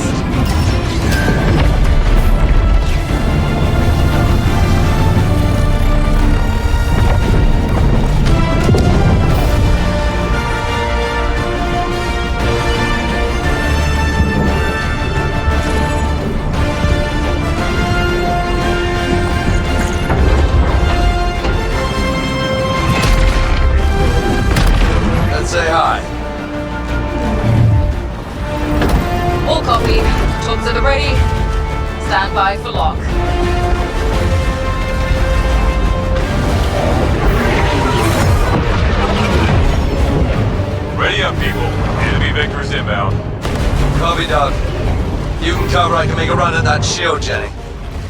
Yo, Detox, what's up, man? Welcome in, folks. How you guys doing? We are reviewing the entirety of 2024 in Star Citizen. Right now, we're at the CitizenCon part. Basically wrapping up the last couple of months. Hope you guys enjoy. Thanks for coming through, Detox, guys. If you don't know who he is, give him a little follow, maybe a little sub, poke him a little bit, annoy him in his chats, all that good stuff. Appreciate that, man. Thanks for the raid, my dude. We gotta do a freaking talk soon. Cal, I don't think your ship's got the firepower to take that emitter out. You might be right.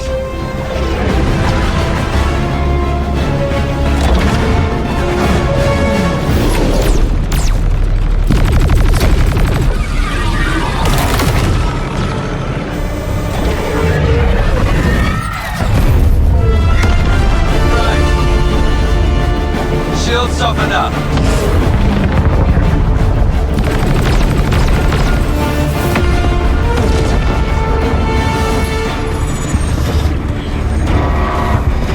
So, I mean, we don't have to watch the whole interactive movie, but this was the Squadron 42 gameplay reveal. It crashed like 3 times, which was kind of funny, and at the end we didn't get to see the ending. But this was, I think, another addition onto 2023's Squadron video as like a little bit more confidence that this game could be fun compared to what we do in Star Citizen. In a scenario that's like largely broken a lot of the time, this feels like a much more easy to palate or easy to digest, I guess, kind of experience, and looks a little bit more like a traditional project that they could deliver in a timely, in some time. That being said, we have to see how it actually goes, and they've still got, you know, a lot of time until this game is actually ready to release, but I look forward to seeing how it does. The other part of CitizenCon that hit pretty hard was the 1.0 panel, which was just kind of like a here's the plan for the actual game. Because we've been in this state of progress this whole time, or of like building this whole time, yet they don't ever fully lay out for people in one place all the things that they had to drive that idea of Star Citizen. Up until then, it's like whatever features you may have heard about, just kind of build the idea of Star Citizen from that. So they needed to make a talk like this where they actually told us what the game was going to look like, how it was going to play, how the game loops might actually work with each other. I think they missed out on some detail here, but they did get to insurance. They did get to the first 5 star systems, the main story, the guilds, the factions, some economy stuff. But yeah, CitizenCon was good fun, and we saw some decent boost to excitement from that. I've got an interesting one for you guys. I've been running a poll on my channel. You may have seen this. Asking people how they feel about the current state of Star Citizen. The first one I ran was 2 months ago, back in, I think this was, man, doesn't tell you when it was. I think this is September. No, this would be October. This one I asked in October, early October, before CitizenCon. So what are your overall feelings towards Star Citizen at the moment? I'm going to save these and tabulate them over the course of the years. I'm going to ask this every month. Now, the first one I messed up because the first choice I chose was I'm very satisfied, when it should have been I'm happy. Very satisfied is not opposite of not happy, so it confused people as to what to pick. And I think that may have skewed the results a little bit. But I had 4 choices. I'm very satisfied, I'm just coasting, I'm not happy, and show me the results. 5,000 votes, we got 8% very satisfied, 63% coasting, 22% happy, or not happy, sorry, and 7% basically didn't answer. How do you guys think those will change over the next couple of months? I asked this again in October and in December, and I'm about to show you those results. But right here, between happy, coasting, and not happy, do you think A gets larger, B gets larger, or C? Let's look at the other segments of this poll. So again, 8%, 63%, 22%. Going to the November poll, and I'm showing you guys this just to give you a, like, I'll do this throughout the entire year from this from now on, but since I only asked the last 3 months, I'm just going to show you the monthly statistics here. 863.22, jumping forward into November. So after CitizenCon, I asked the question again. What are your overall feelings? This time I asked, I'm happy. Your choices were I'm happy, just coasting, not happy, show results. The percentages rose here. Now this might be because I used a different word, happy, instead of very satisfied. It went from 8% to 11%. Just coasting went from, I think, 63% to 62%, if I'm not mistaken. I'm not happy stayed at 22%. So that means, I guess, more people answered that they were happy, and I guess maybe a few less people just looked for results. So more people might have just been interested in the poll in November. I asked this again in December, just a couple of weeks ago. This was, 6 days ago I asked this again. 14% said I'm happy. 63% said I'm coasting. So this has been about the same the whole time. 17% said I'm not happy. So there's actually been a shift. Now, this is a small subset of the community. This is only 5,000 people who are watching my YouTube channel and looking at the community tab. But the happiness aspect went from 8% in September saying very satisfied to 11% in November saying happy to 14% in December saying happy. So it might be the oncoming of the 4.0 update. It might be that IAE got people's a little bit more satisfied. Maybe it's that they made changes to master modes. I don't freaking know what it is, but there was a little bit of a shift there. Coasting stayed the same. As far as the not happy metric went, now that one never changed, so at least that helps us a little bit with consistency. It went from 22% in October to 22% again in November to 17% in December. So I don't know what it was. I don't know what causes that change, but I will be doing this every month, and I'll probably start to chart these down, and we'll go over it every year, maybe every quarter, just to keep a tab on the community and how people are feeling. Everything's always changing, so it's not like don't base your entire perception of the game on this, but I thought it would be interesting to do. Yeah, I forgot to go over this back during the Invictus review we were talking about. 4.0. Not 4.0. But So yeah, this was the big thing that got said over the summer. This is why we knew for a fact the Polaris was coming, whether it was finished or not. And as you've seen, it could probably use a little bit of polish. Release to the backers. Yep. They can fly it and use it this year. Yes. When?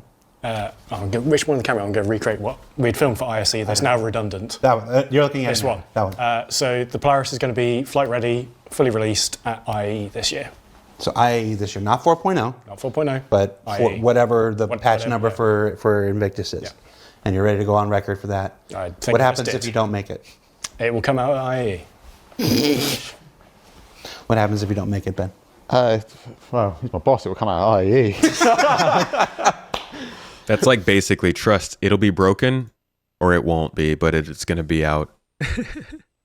IAE Academy is actually not something I paid too much attention to, which may be indicative of how well it did. It sounds like something that was pretty cool and people seemed to enjoy the idea of it, but I don't know how well it went. You saying it didn't do very well, but that's a bummer. I mean, hopefully they can make it run a little bit better next time, because the more community-focused stuff they could do, the better. I think genuinely this stuff isn't really going to pop off until they can host it in the game, in our MobiGlass, in the social app that they showed us, where people don't have to go to the website to know what the heck's going on in Star Citizen. They can just, find out in Star Citizen. Guardian was kind of announced. Yeah, the Paladin concept was announced. So we got the Paladin concept ship. We got the Guardian was leaked, or not leaked, teased. And a few of these ships. IAE was okay this year, I think. It had a lot of eyeballs on it specifically for funding, because the funding, the way that the place funding is in this year is worth looking into. But genuinely, let's see, they're 7% down this year. I don't know if this is up to date or not. Just says December 2024. So like their December's doing okay. And if they release 4.0, I don't think they're going to catch up to last year, but I think they could probably catch up to 2022. And in terms of funding, I think that's not a bad year to have. But because IAE is such a big part of this year in terms of funding, the sales are always the biggest. Look at all the red categories. They tend to be the largest, especially when IAE actually started. It's always Invictus and IAE. You could see they started these events and they just freaking killed it in terms of funding. But that's always one of the biggest months. So people were watching it, watching the funding, seeing what was going on. And it didn't do as well as last year, but it didn't crater or anything. And I think people pay too much attention to how much money they're making, but that is a big topic that has followed them around these, especially these last couple months. Yeah, $100 million is a lot of money. But it depends on how much they're using. We should be getting their finances sometime soon for last year, so we'll see what their trajectory is. After IAE, we got Save Stanton events, which, as somebody said, Mrs. Tomato just got up and stood next to me and passed out. I think she's hungry. I am personally keeping her from eating. She walks in with food, I slap it out of her hand. No, but Save Stanton, cool event. Sounds like it's been a lot of fun for people, but I'm sorry. I've been really, really busy with videos over the last month, so I have not been playing very much. But I hear this one is pretty fun. I just haven't been able to do it just yet.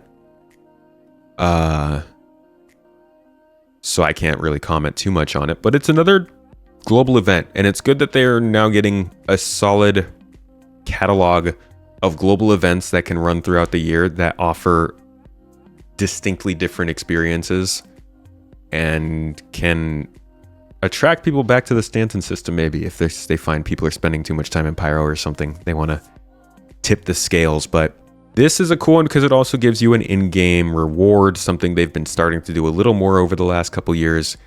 Doesn't matter what the reward is. I think the more stuff they bring into the game, the better. And it seems like they're starting to do that a bit more. While they said they would do last CitizenCon, they've taken a while. But they're starting to. It's not in cargo like they said it'd be. But it's a little bit more. A little bit more. Hopefully we see more of that next year. But after IAE and Save Stanton, right now we're just chilling in Luminalia. That really kind of wraps it up. We're in the final weeks, hoping that 4.0 comes out. CIG is basically done with all of their videos. They did a couple of Inside Star Citizens and IAEs answering some cool questions about capital ships, getting that more into the limelight in the conversation. I think next year is going to be very multi-crew and larger ship gameplay focused, while also still including the smaller ships and things. So they kind of finished out the year with that, talked a little bit about the freaking amazing, absolutely, stop this. Absolutely amazing music in the Pyro system. Pedro is just Pedro is out here messing things up with this music. Oh my god. Can we just listen to a little bit of this real quick? Just some of it. That's not it. Hold on. Yeah, this song's it's good stuff. And vocals. And just create a classy but modern experience.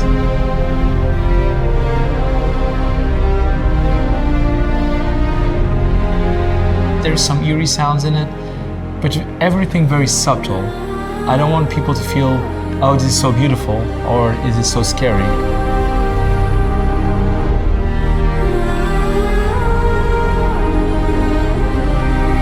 And then eventually the music may come into them.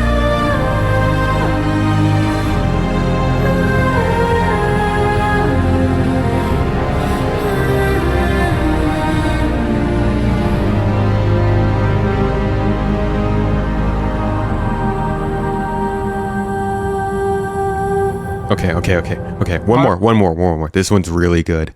Oh, this picture's amazing.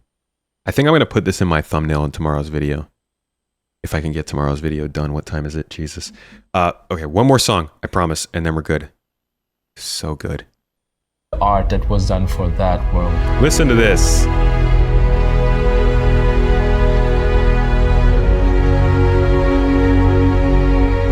And then in the second part of the track, I'm a pianist, so I try to use the synths, but in a pianist way, which is not so often used, because many times when you hear synth, either they are doing very long lines, like the old classics, or ARPs, which are automated arpeggios.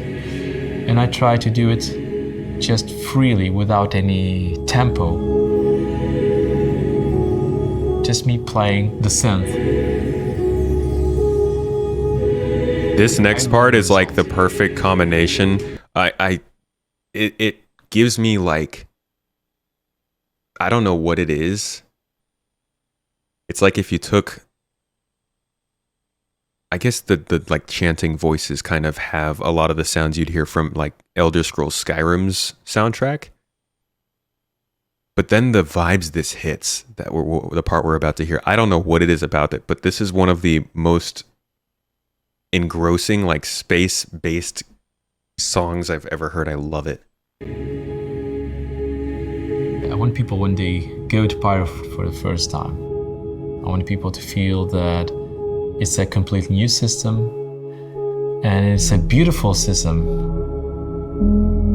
It's probably some of the best art I've seen for a planet in any game. And like, why is there a trumpet in here, dude? Why is a trumpet giving me these feelings? Good Lord. I don't even know if it's a trumpet. I wanted it to be experienced. I hope people enjoy that. I want music just to be a companion to your adventures in this new system. Thank you, Pedro. So yeah, we got to see some of that towards the end of the year, and then they gave us a little bit of a 4.0 patch watch of what's coming there, and now here we are.